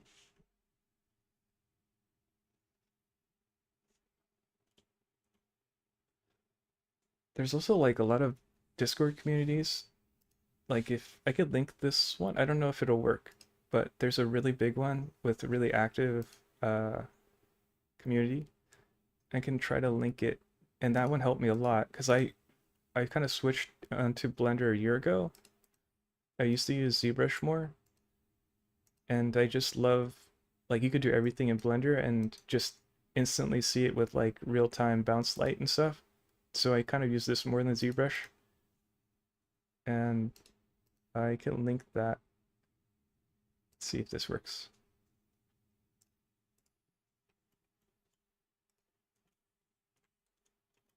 It's this one. You can let me know if it doesn't work, but that's my favorite Blender community. There's always like at least 5 people in there, and depending on who you talk to, like some people are really helpful and some people are kind of doing their own things, so like don't bug me, but they're always streaming and always sharing, and you can always ask questions.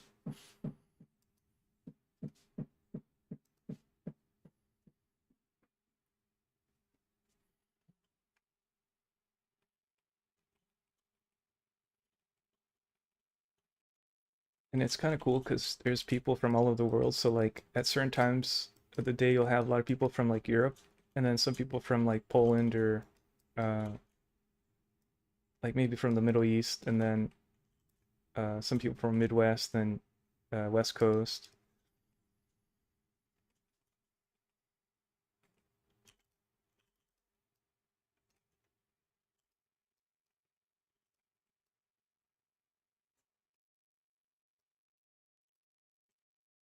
Try.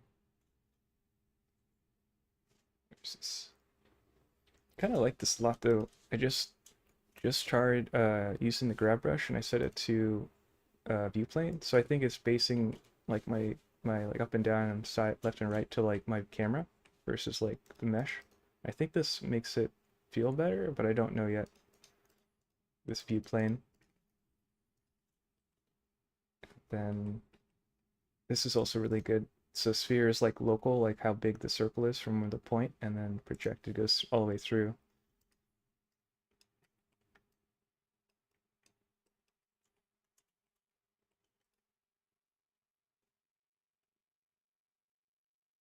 Okay, cool. So the Discord invite worked.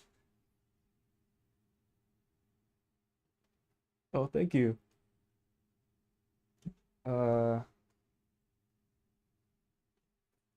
that's cool. Um, I don't know. I never really. I feel like it's a like a whole skill set to be able to like to do someone's commission or like work on someone's work. Where I feel like I'm missing something. Like I just can't do it. It just doesn't click for me. Like they'll ask me to do something. I've done it before, but it's just like it's like I don't know how to explain it, but it's like it's almost like getting homework at school, and like if it was something that you were super like interested in, you're like it's kind of like you get told to go to the museum, and then like you didn't want to go, but then if it was like a museum about cars and you love cars, and you would go on your own time. So it's kind of like I don't know, it's like um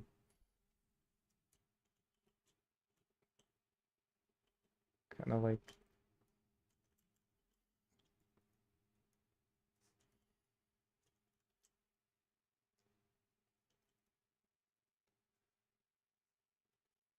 I think it better if like this had stayed there.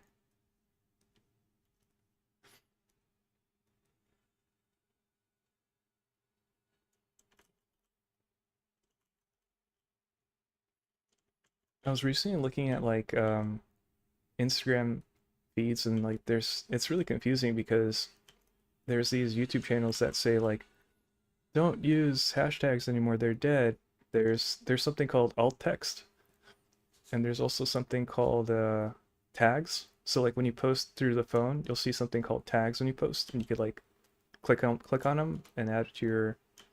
So it'll be like, is this food? Is this art? And uh, before I guess it's like it was always hashtags, and now it's like being split among like other things like. And the thing is, you can't choose like topics if you post through the computer. You have to go through your phone.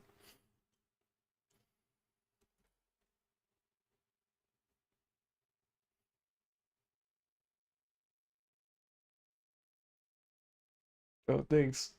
Uh, I'm not used to like talking with people in the chat so much. It's hard to like keep up with what you're saying. But thank you for your support.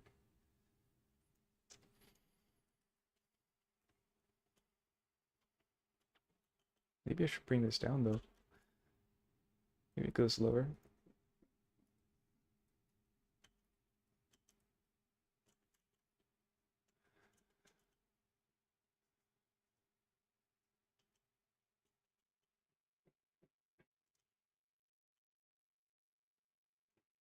I think it's slowly getting odd. Like there's something that's just not right. Something's really off.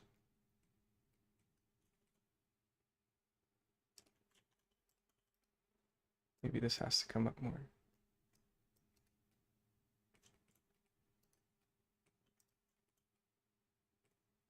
What if I pull this up? Versus no. Yeah, I think I made it too pointy. I slowly made it point more and more pointy and I didn't realize it. Um, what if I brought this up?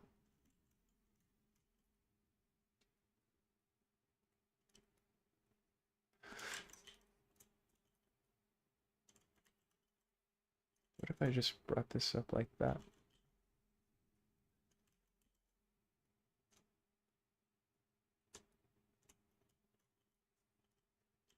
Hmm.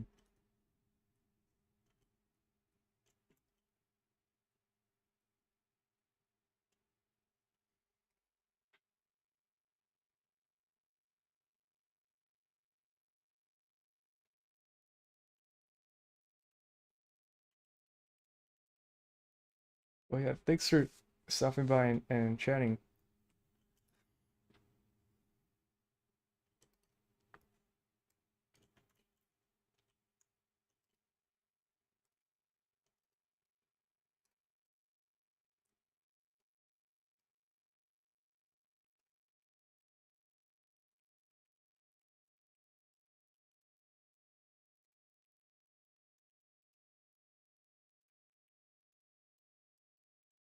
Okay.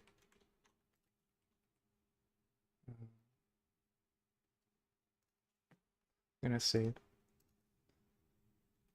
I'm gonna do another screenshot comparison to see if this is going in the right direction. It's hard to tell, like sometimes. It's like just kind of staring at it and seeing it like a single thing morph and then not realize it, slowly push it more and more and more. Where is this? So I'm going to do print screen. I'm going to paste it into Photoshop and then turn off this one, show this old one. This the head looks so massive in this one. We got big brain going on. I always have like trouble. I always make necks too long and I always make foreheads humongous.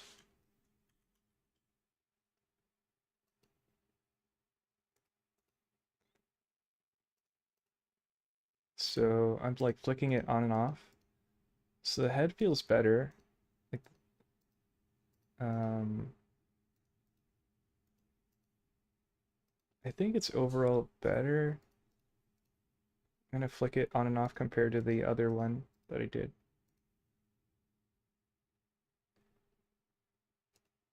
I think it's overall better.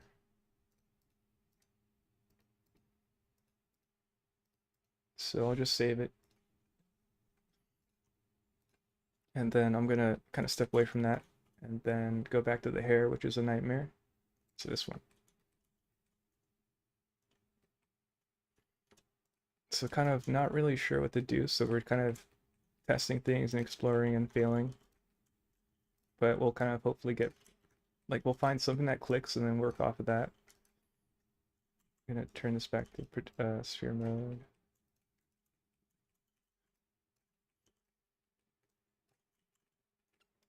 Oh, that's interesting. Wait, that feels different. Okay, so when I do that, this is with sculpt plane, view plane.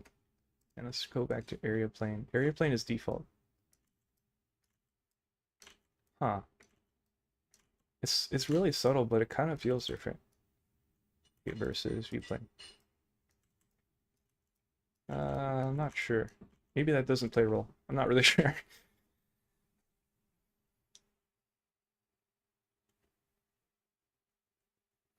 Oh, you suck at doing hands?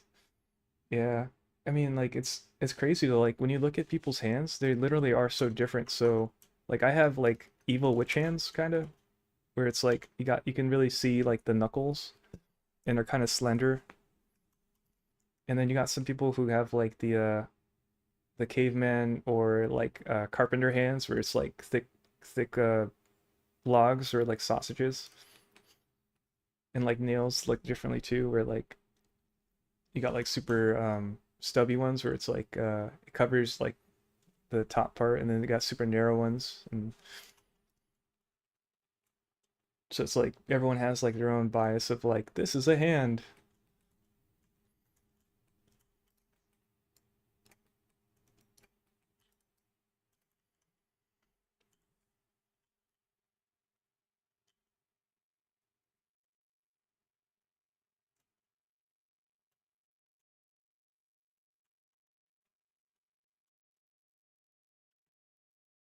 Let's see, I'm gonna save.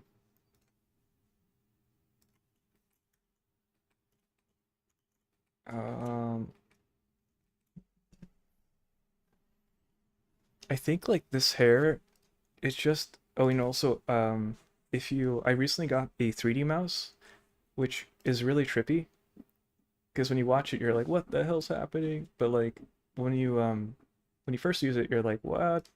This is so hard to control. But once you get it and you start using it, it's like it's super natural. And I was worried because it's kind of risky. It's a gamble to be like, should I really put this money down and get it and try it? But I think it was worth it. And it kind of feels like it's kind of like you work on your model and then you kind of lay back and then you kind of grab the 3D mouse and you get to kind of like hover over your character or your model and like inspect it, and you're like you get to do this kind of like, well, how does it feel from here? Like how does it look from this angle? And you can kind of tilt it. Like does it work like from here? Does it work from there? You can kind of look top down. And this is I think it's called 3D connection, and then instead of a T it's an X. But you can also use it for like sculpting or painting, but I haven't really done it for sculpting yet because I use a lot of hotkeys for sculpting, and when you use this, you kind of have to like you have to dedicate your at least two fingers, your thumb. For me, I'm using my thumb and my middle mouse, middle finger. So like it's hard to kind of be like, okay, well, I'm gonna use my pinky to press this other button to switch my brush. So I haven't really used it. I used it for painting. I don't switch too much for painting, so it felt really good for painting. But I kind of recommend it. I don't like if you have like the extra money and you really wanted to like change the way you look at it, kind of feels like getting another monitor, kind of like that same feeling where you switch from like 60 to 44, 144. It has that same kind of like, oh, okay, I didn't know you could do that kind of. The main thing is it introduces like this action. So that's like the biggest difference. Like I can't remember what it's called. It's called like it might be called roll or dolly. I think it's also called dolly. You could do it with your mouse in Blender if you open your preferences and your navigation. It's called, oh no, it's called tracking. Trackball. So you can actually try it with your mouse and keyboard with trackball, but it's harder to control. Um, yeah, sorry, I kind of went on a ramble, but I feel like the silhouette of this hair is kind of boring, but so I want to try maybe like a different type of hair. So I'm gonna delete this. I didn't spend too much time on it, so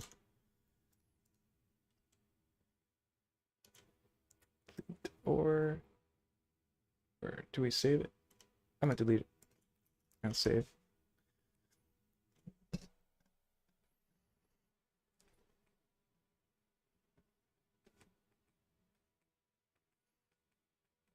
I wanted to try to print this, so I feel like it's hard to decide what to do with the hair.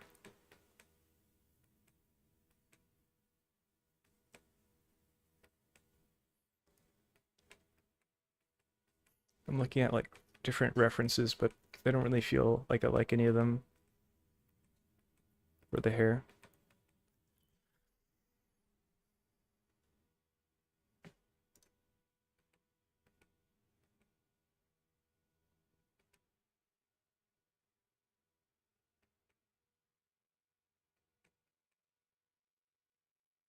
I might try this. Hmm. Yeah, I could try this one. It has like a ponytail, but I feel like I always do ponytail, so I kind of don't want to do it. I could try flat again, so just keep experimenting with flat, like flat, straight. Might try flat again. Let's see. Could try a different method.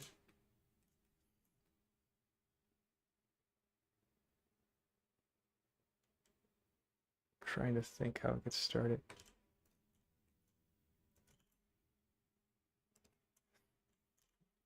I'll be right back. I'll use the bathroom.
Oh, hey, I'm back.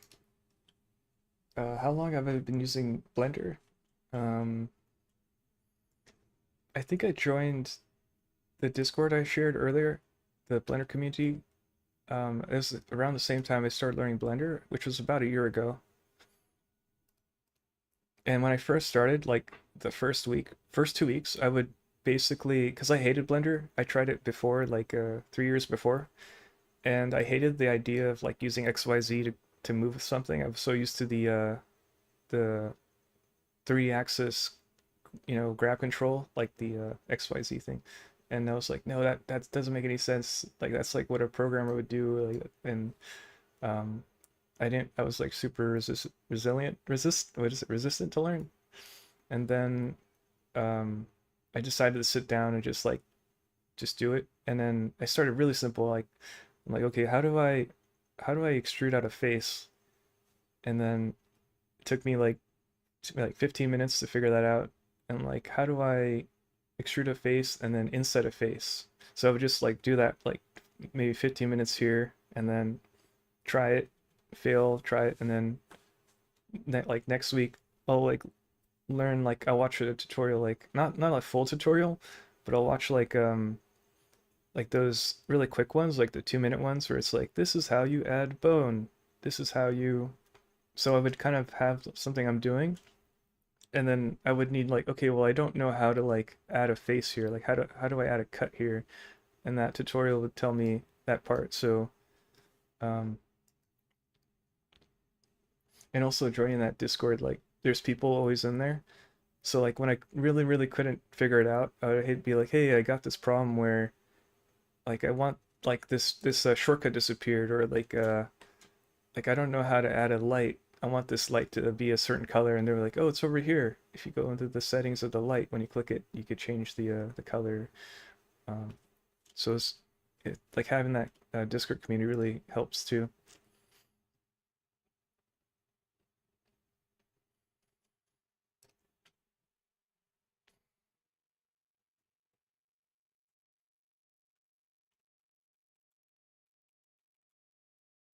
Sorry, like I'm not used to talking to people in the chat, so it ends up taking up like 100% of my brain power, so I end up stopping completely, and I end up not actually doing anything. It's like it's very stimulating, and it's also I'm not used to it just takes up like my entire focus, so I just completely don't do anything else. So I wanted to test this other thing. I think flat hair might be really hard to do, but I really want to do it. What about like this idea where you kind of take this plane.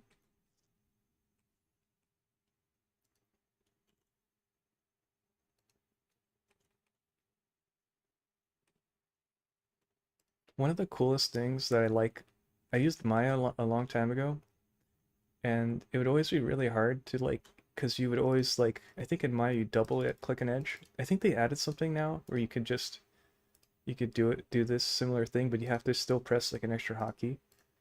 But Maya always let you select along like full loops like this, so you always wanted to stay quads. But Blender is amazing because you don't have to do that. You could just hold control and you can click wherever you want, and it'll go like anywhere. So like it like connects the space in between automatically. So like when you select things through like armpits or weird spaces, you just select one side and then the other, and it completes the loop for you. In this case, this was closer, but this like you could go back through it and like fix it if you wanted like that. But I think that was like one of the coolest things where like I'm like, yeah, I don't think I'm going back to my ever. But um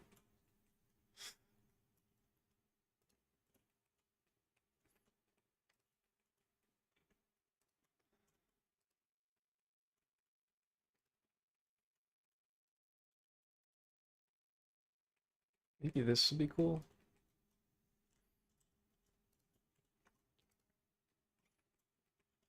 So what if like this was,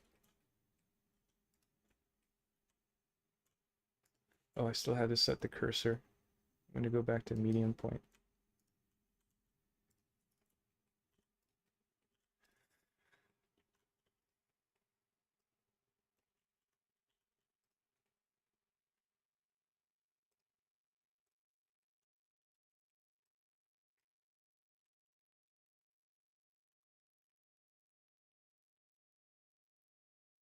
I never even touched like geonodes. I think it's maybe like it's still kind of like black magic to me. People just say like I did it through geonodes. It'd be like magic.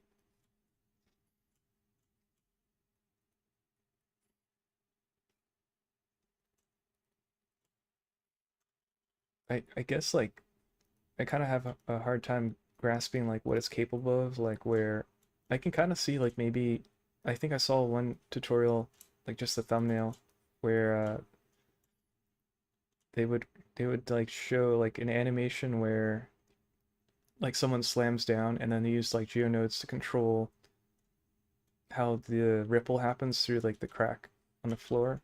So you get that kind of like matrixy, like the floor warps as you jump or land.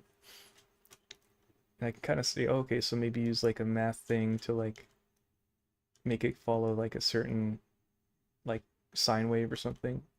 But then some people are like, this, I'm making a texture with geonodes, and it's like, can't you just do it with like the shader, or is it, or I don't know. I don't understand what's that, what it's like doing.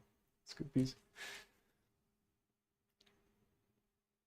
Oh, let's see.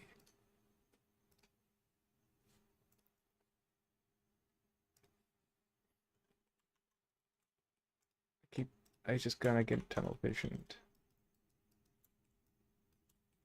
Turn up smoothing here.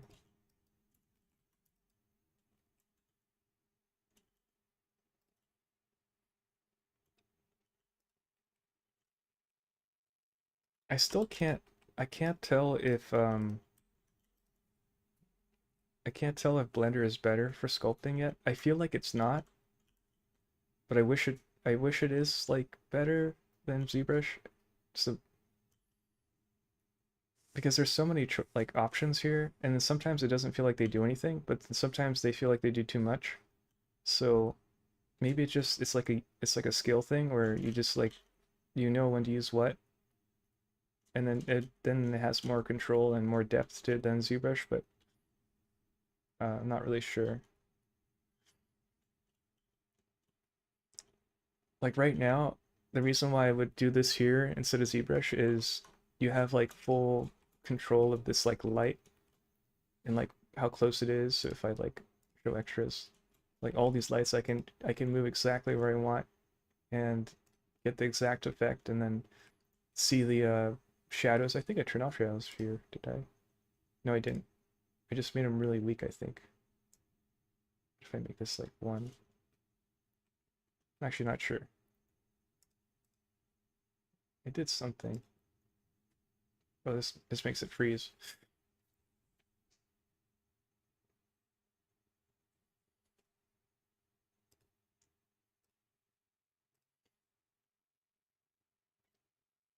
Is it unfrozen? Oh, it is unfrozen. Um,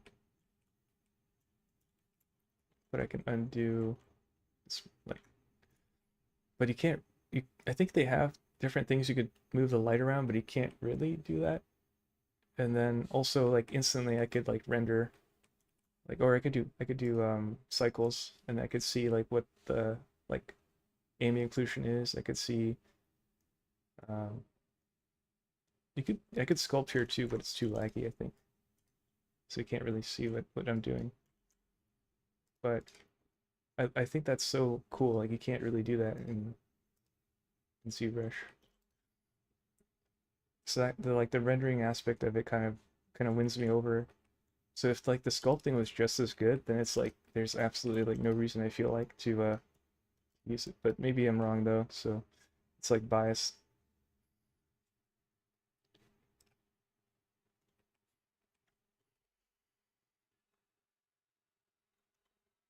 Maybe like also if there's like a certain threshold where like as long as you don't go beyond like 3 million or something, it like Blender's still like viable, but then once you pass that like threshold of like 3 million or 6 million triangles, I think, then it's like too heavy and you're not really able to use the brushes, and then ZBrush is better maybe.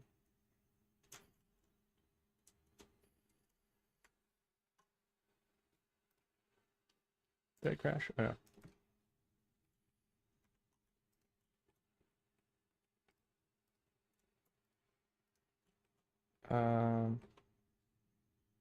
This kind of looks like the Bulma haircut. Let me see a reference of Bulma.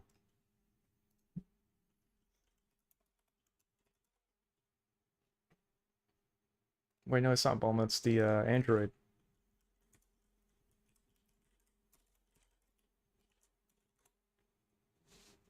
It's like super straight. Um,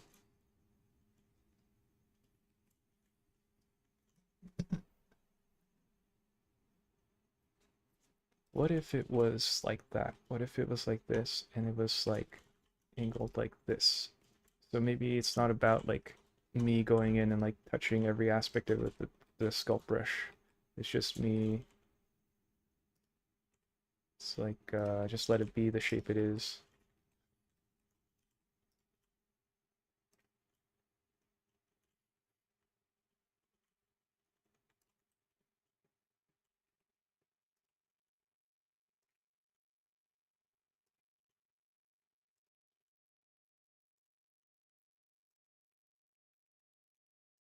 I could scale it on, see, and maybe I do sculpt it a little bit.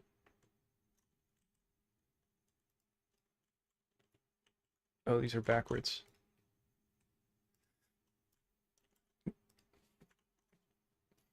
I can't click them. I think I did that purposely. It's kind of annoying, but it's kind of good too, because then I don't keep going. I just select all the faces, press Shift N, and it fixes it. Yeah, so I can go back, sculpt, use projected grab.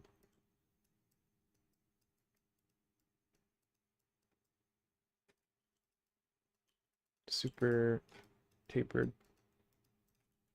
Kind of follows the angle of the chin there in the back of the head there. And then I could use edit mode, pull that in.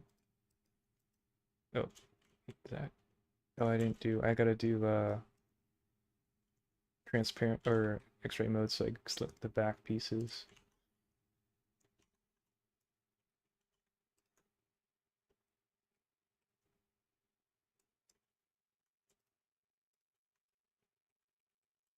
Let's see.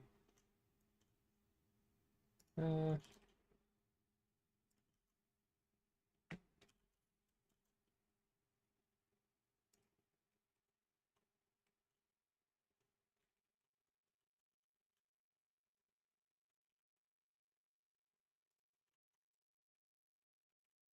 then what if I extrude this? So go edge mode, I mean face mode. Just press E, and then I'm gonna use Alt S to scale in. This is like super, wait, not that. Oh, it's backwards again. So select all the faces, Shift N, and then I'm gonna look at it with smooth on. Actually, no, let's do auto smooth, so it keeps that edge.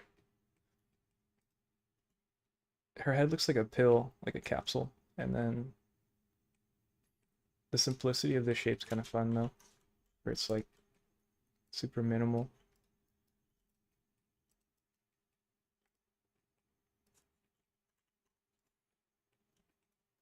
Covers her eye a lot though, that's kind of an issue, I think.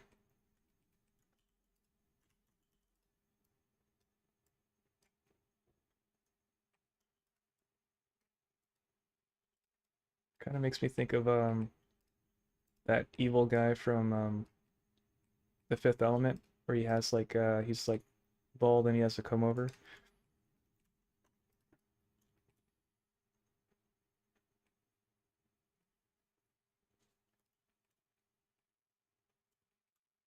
Yeah, maybe it has to do with like I don't have to go in like in my head I'm like I'm sculpting this. I have to sculpt every aspect of it. Maybe it's like you just let the shape be a circle kind of. Yes. I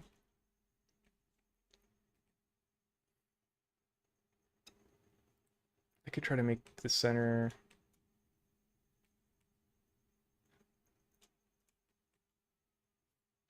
make the split happen in the center of the head and then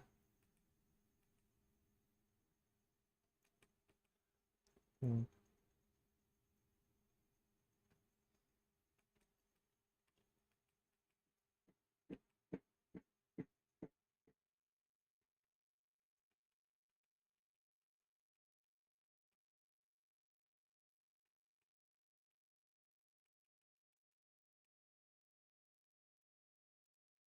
try this actually. So what if it's mixed too? So like there is part that's like just really smooth like that, but what if there's parts that are like also sculpted?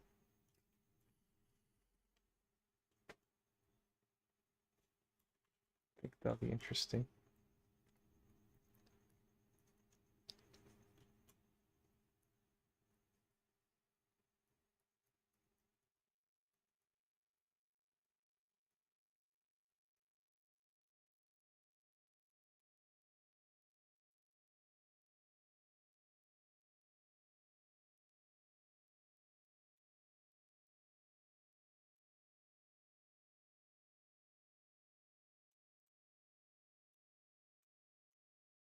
gonna use smooth projected, so I could just use the edge of my brush to like smooth it out.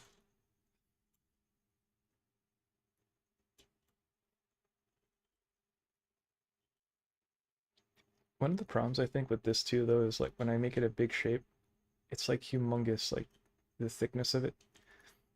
But I think when you print it, it's actually good that it's thick, but I don't know.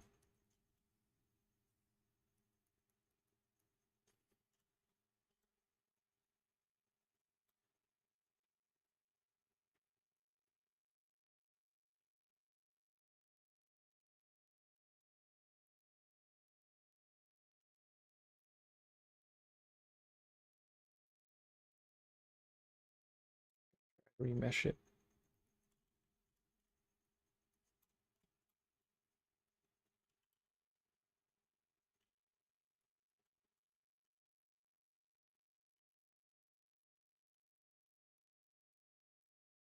There's a good chance like what I do for the next hour is going to be like just scrapped, but I'll just like test things out, and maybe later I'll get something that I'll like.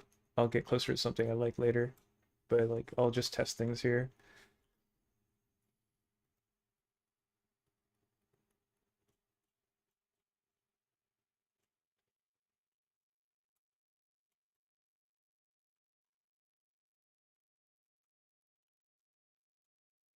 I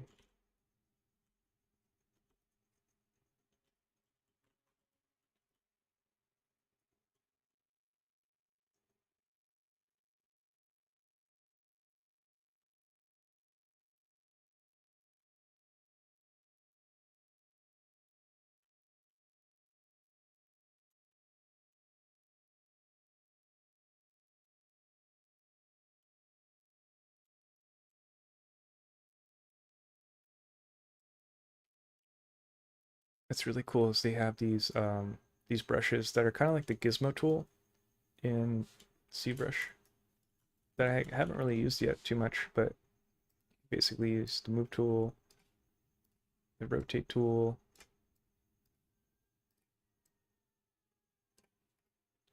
What's this one? Gizmo. I'm not sure how this one works, this gizmo button. I don't see anything happen.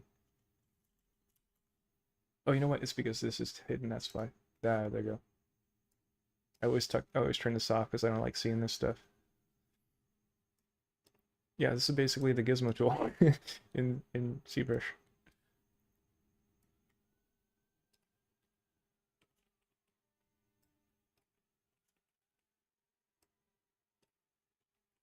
So you can kind of like mask off an area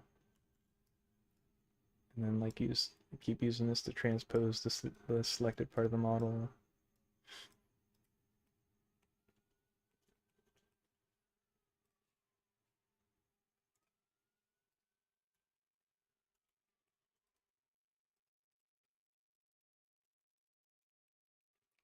I think probably take a break though pretty soon. Just kind of feel like kind of getting less and less productive. Take like a break to eat something. I always make a ponytail though. It's weird. I just subconsciously I'm like yes ponytail. I always subconsciously make ponytails. Make necks longer. I make gigantic huge heads and foreheads. I love using blue and black, so I always end up going towards like black and blue.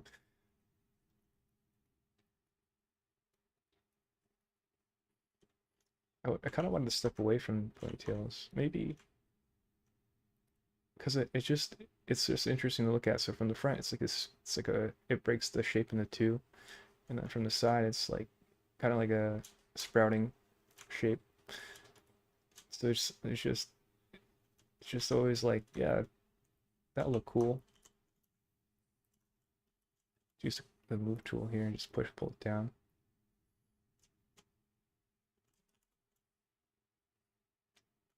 I'm gonna remesh it. See if I go like not too low.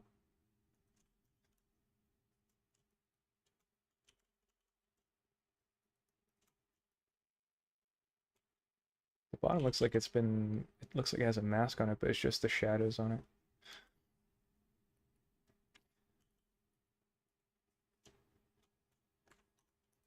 So if you save, oh, these lights are still here. Let me see if they're still like where I left them. I think I was moving them around. Yeah, that's about right. Let's see. I want to mess with the light actually. I want to try creating a different light setup. So this is kind of like a 3-point light setup, but let's see what happens if I change this. So let's duplicate these guys, and then we'll add it to another group. And I'll call it test lights.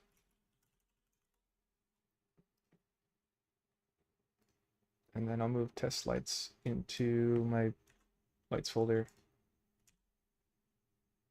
Oh, you can't. Let me see. Oh, wait, what? Oh, I have to right click it, I think. Is there like a move to? I don't see a move to. I could easily just drag it over. I just thought there would be a shortcut for it. I don't see it. Let's move it over. So now I'm going to hide the original lights. And then in test lights, what if I have like another rim light, have it come from this side, and then have it like more in the back like this. And what if it was like really strong? We go to lights, and let's make it like 120 or something. See what happens. This is how that feels. So this is with it and without it. Let's see. Oh, that feels better to me. I like that. The forehead's humongous.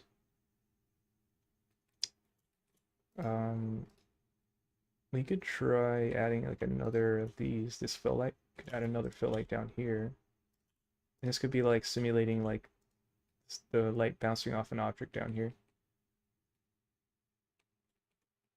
It makes the shadows not dark. Let me see. Make it pretty weak though. Pretty far. See how that looks. I can maybe also give it a different color so it's not the same. It feels like what if it was like red? Really red. What does that look like? Oh, it's like hot pink. Undo, redo. So the shadows become hot pink there. That's kind of cool. What if it was like dark blue? Oh, it's interesting. Like cooler shadows. So like kind of cyan versus like hot shadows. Red shadows, yellow shadows. Looks like kind of eerie with the green shadows. It's like you're standing on grass or something like a tarp or something. I want to try like, so purple's like kind of hard to tell if it's like warm or cool. It's like in the middle. It's like let's try like something more blue. So it's not super boring like black. And you can see what it looks like with it on and off here.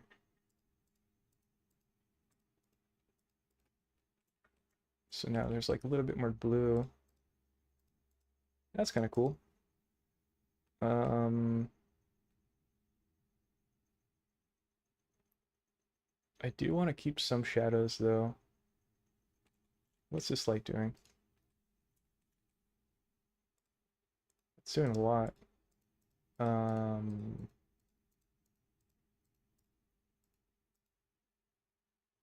What if there's like a really, really weak one? So I grab this guy.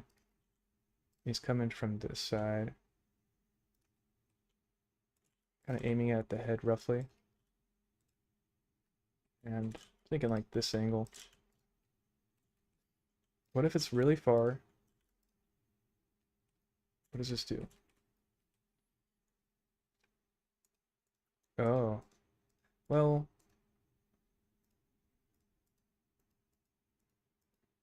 it makes everything brighter.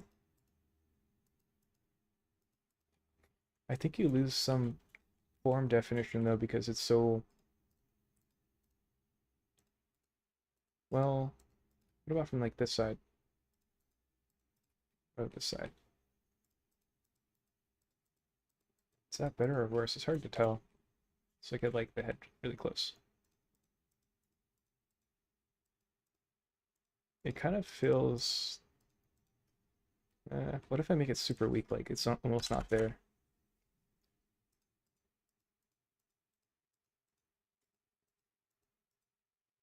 Eh, what if it's super strong, like 200? Let's see what that does.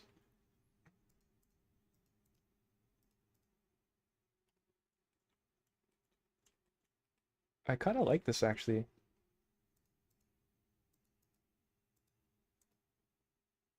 It kind of like, it makes like edges really hard.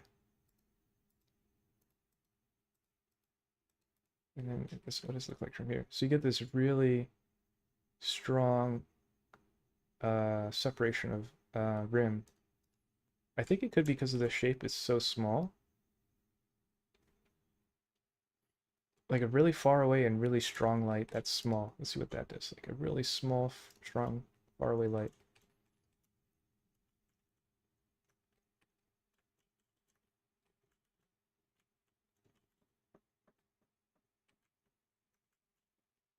So if you look in the shadows here, this is when it's big, this is when it's smaller. So that's interesting. It gets darker when it's smaller. But let's look at the rim light here on this shoulder. Bigger, smaller. I don't see a difference there. So they just made the lighting more concentrated so the shadows stay dark. I think that's better if the shadows are darker. And let's hide the light again. I want to see. That's an interesting thing. So it's like, let's hide this. Huh. This kind of becomes like the biggest key light in a way.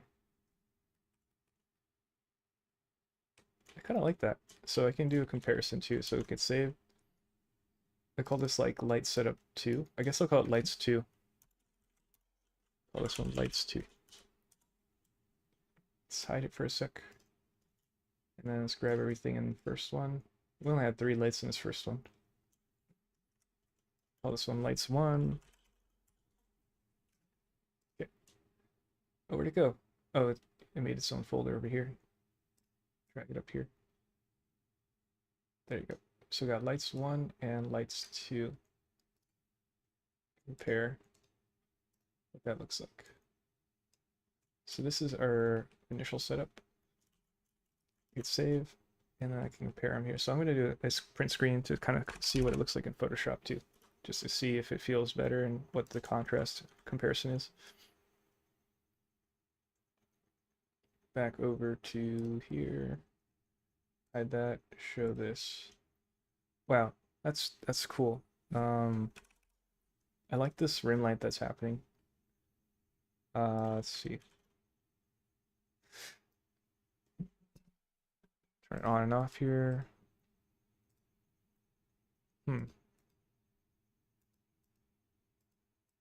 So the tone of the material actually feels different now. So before it was more kind of like mid-tone, kind of almost like grayish pink.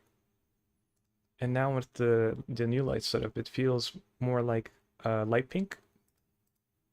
And it's all because of the light, not the material.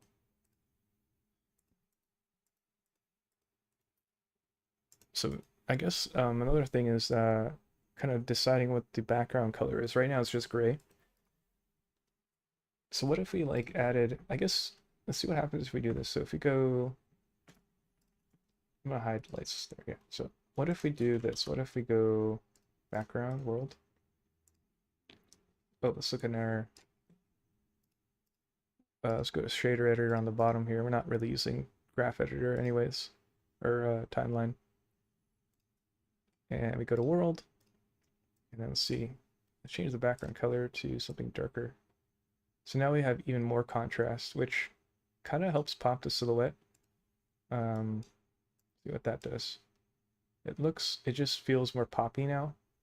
Um, I think the main problem I didn't do this to begin with was because it got harder to like grab the light controls. So if I tag them back, oh, they're still visible, so they're still selectable.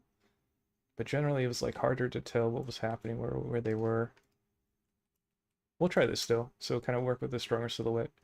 I think it's easier on the eyes too because there's just more dark screen versus bright screen. So keep this on for now. Hide the extras. And yeah, I'll save.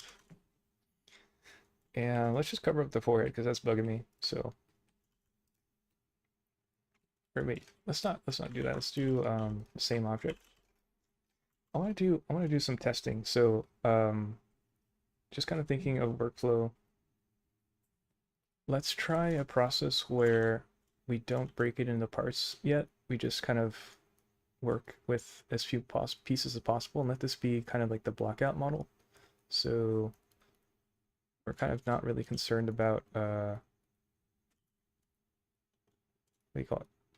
We're not concerned about like the actual like I guess you could call it like intermediate shapes where it's like the separation between the first part and the second part. Oh, you know what? I just realized this might not work. Let me see something. Let's go to this mode. Let's save for a sec. I think this doesn't work. Let me see. So if I go sculpt mode, grab brush, I press control and then I drag, which is supposed to pull towards the normal direction of the surface, which doesn't work. Or is it working?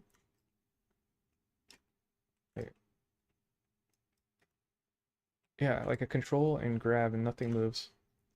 But if I turn this back to default aeroplane, there you go. Oh, you can't use viewplane in this. I might switch. I just might stay on aeroplane then, sadly. I honestly there might not be a difference. Let's see. So aeroplane, grab, pull this aside. Viewplane, grab this area, pull aside. See if there's any. Oh, there is a difference. Oh, that's interesting. That's a weird grab. What the? Huh. That's interesting. Subtract airplane. Oh, wait. They're doing the same thing. Wait, what? I'm so confused.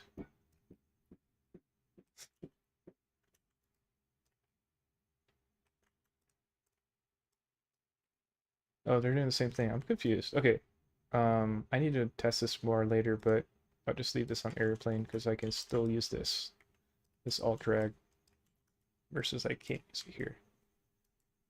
So I have to be an airplane. That's so bizarre. What's this do? Oh, it just locks it into locks in an axis there. Huh. That is weird. I don't yeah. Okay, well I'll switch it back for now. For the grab brush, it just doesn't really work for me. What about like the draw sharp brush? And I could switch that to view plane, see how that works. So it'll go towards the camera.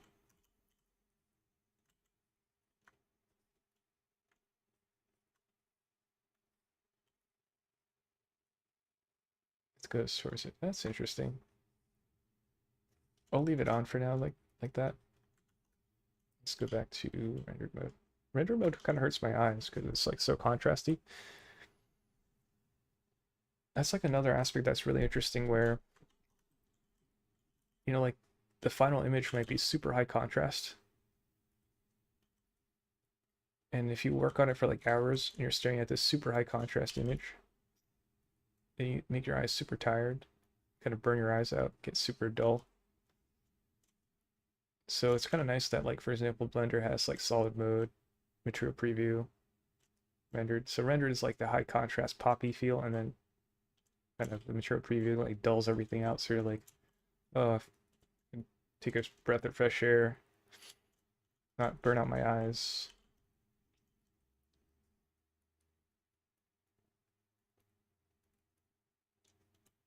Oh wait, I think I just realized something. Wait, let me give that a second chance. Because I just saw that the grab brush was on projected. That was probably the problem. Let's see. No, it's not. Okay, so never mind. You can't use it. You can't use control grab when this is on. So you have to go back to area plane. Okay, I'm just curious. So now I can. Yeah.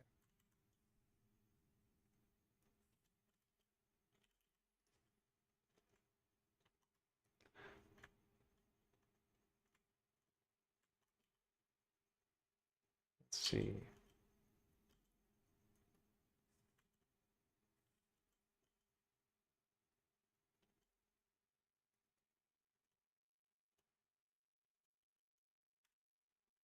Oh, that's the pose brush.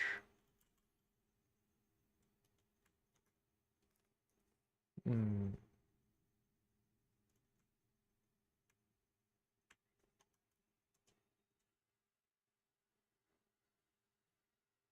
I'm honestly not feeling this hair part. Let's see. Maybe I should give this a shot though, at least this part. So the idea is the idea is here. Make this like the blockout mesh.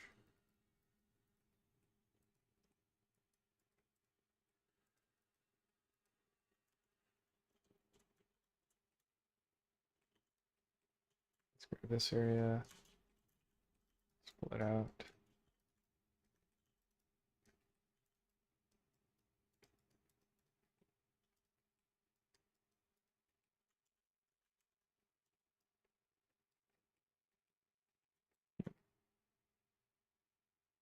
And like, let's say we really like this shape. We spent hours doing it. And we're like, okay, we're ready for the next step. So what is the next step? Um, I could draw quads on this, and I could use that as a reference. I could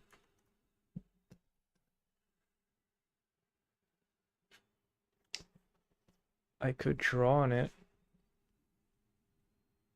and I keep doing levels on it, or changing the topology on it. So I could do this.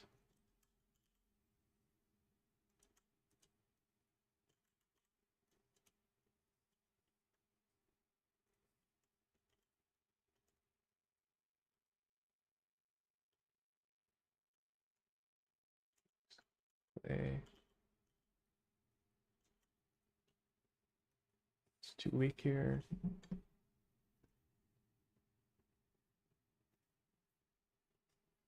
If I do this, I'm curious to see what that does.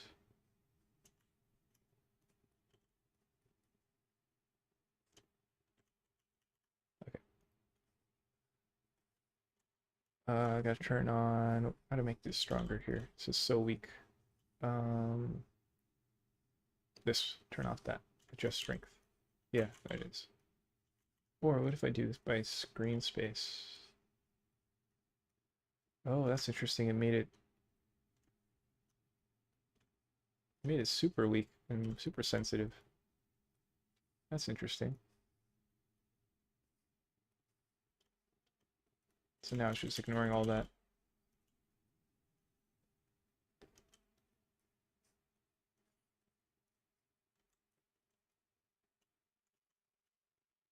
So if I wanted this to,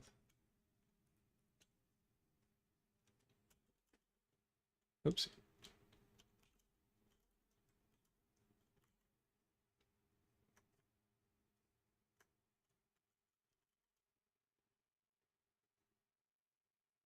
What the? Oh, I have to do this. There you go.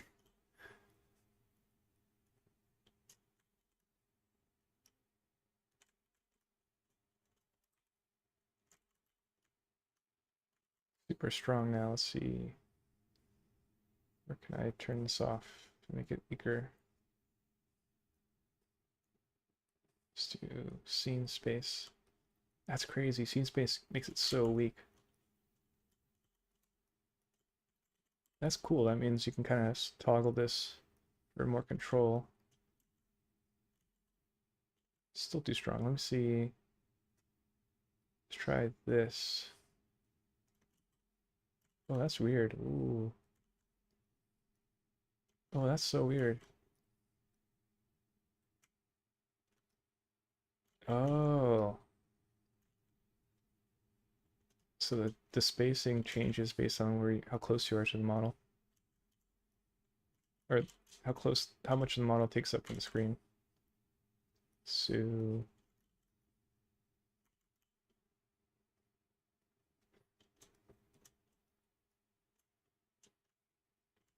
it's way too strong.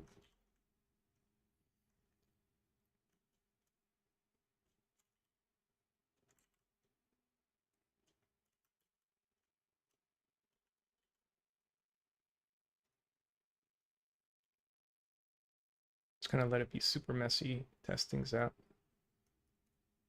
What's the count on this? Oh, it's super low. It's only 15 triangles, 15K triangles.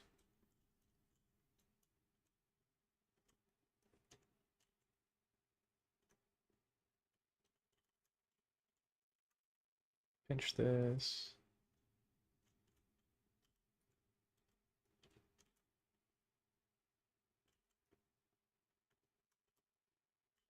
So we could obviously change this strength, but I wanted to see.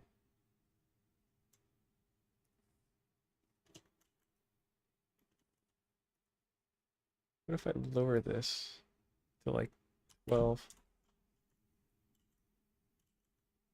Oh, that feels really good actually. So that was 12 and this is 3. Oh, it's the same. Versus 12. They look identical. Okay, that didn't really do anything.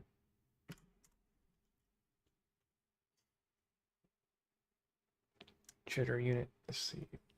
This does. Nothing. What about inputs? Let's go to 3. Let's see what that does. Input samples. Whoa. 1.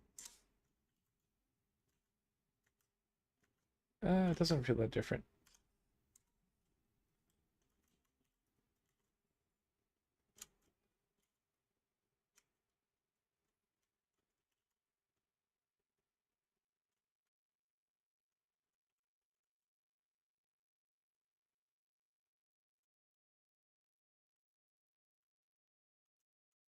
What if I chop this in half with the draw sharp?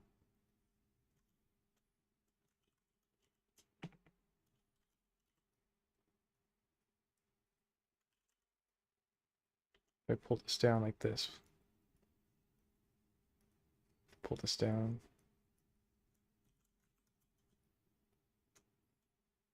Get some horrible ends.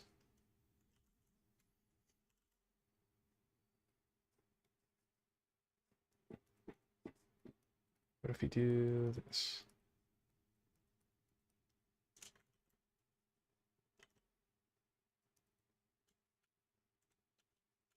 So I cover the rest of the head.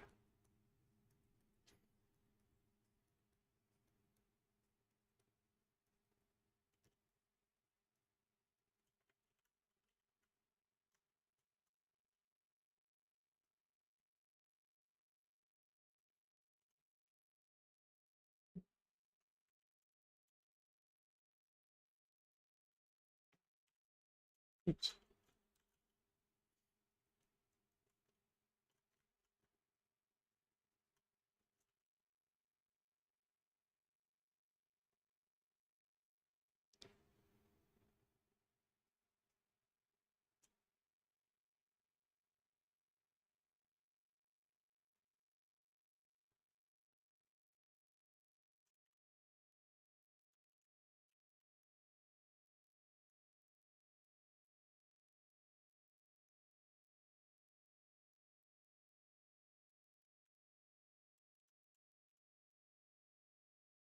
Is this shifty? Let's see, shifty. Oh, it is shifty. That was control D. Oh, did I duplicate this? Nope, I didn't duplicate this. Oh no, I'm good. Okay.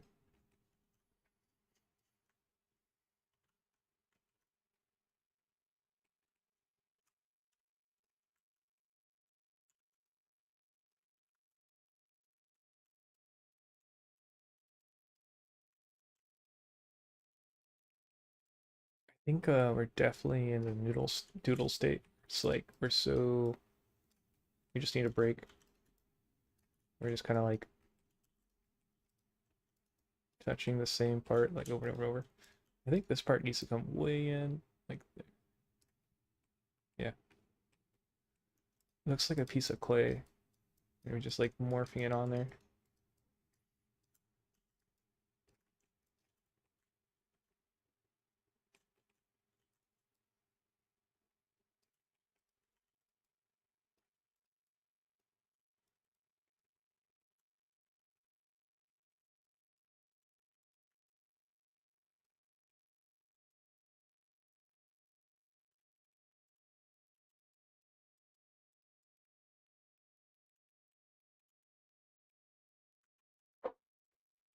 I think it's time. So we'll just stop, take a break, and then we might come back later. We'll see how things go. It's still like 3 p.m., so might do some stuff and then come back later. We'll see.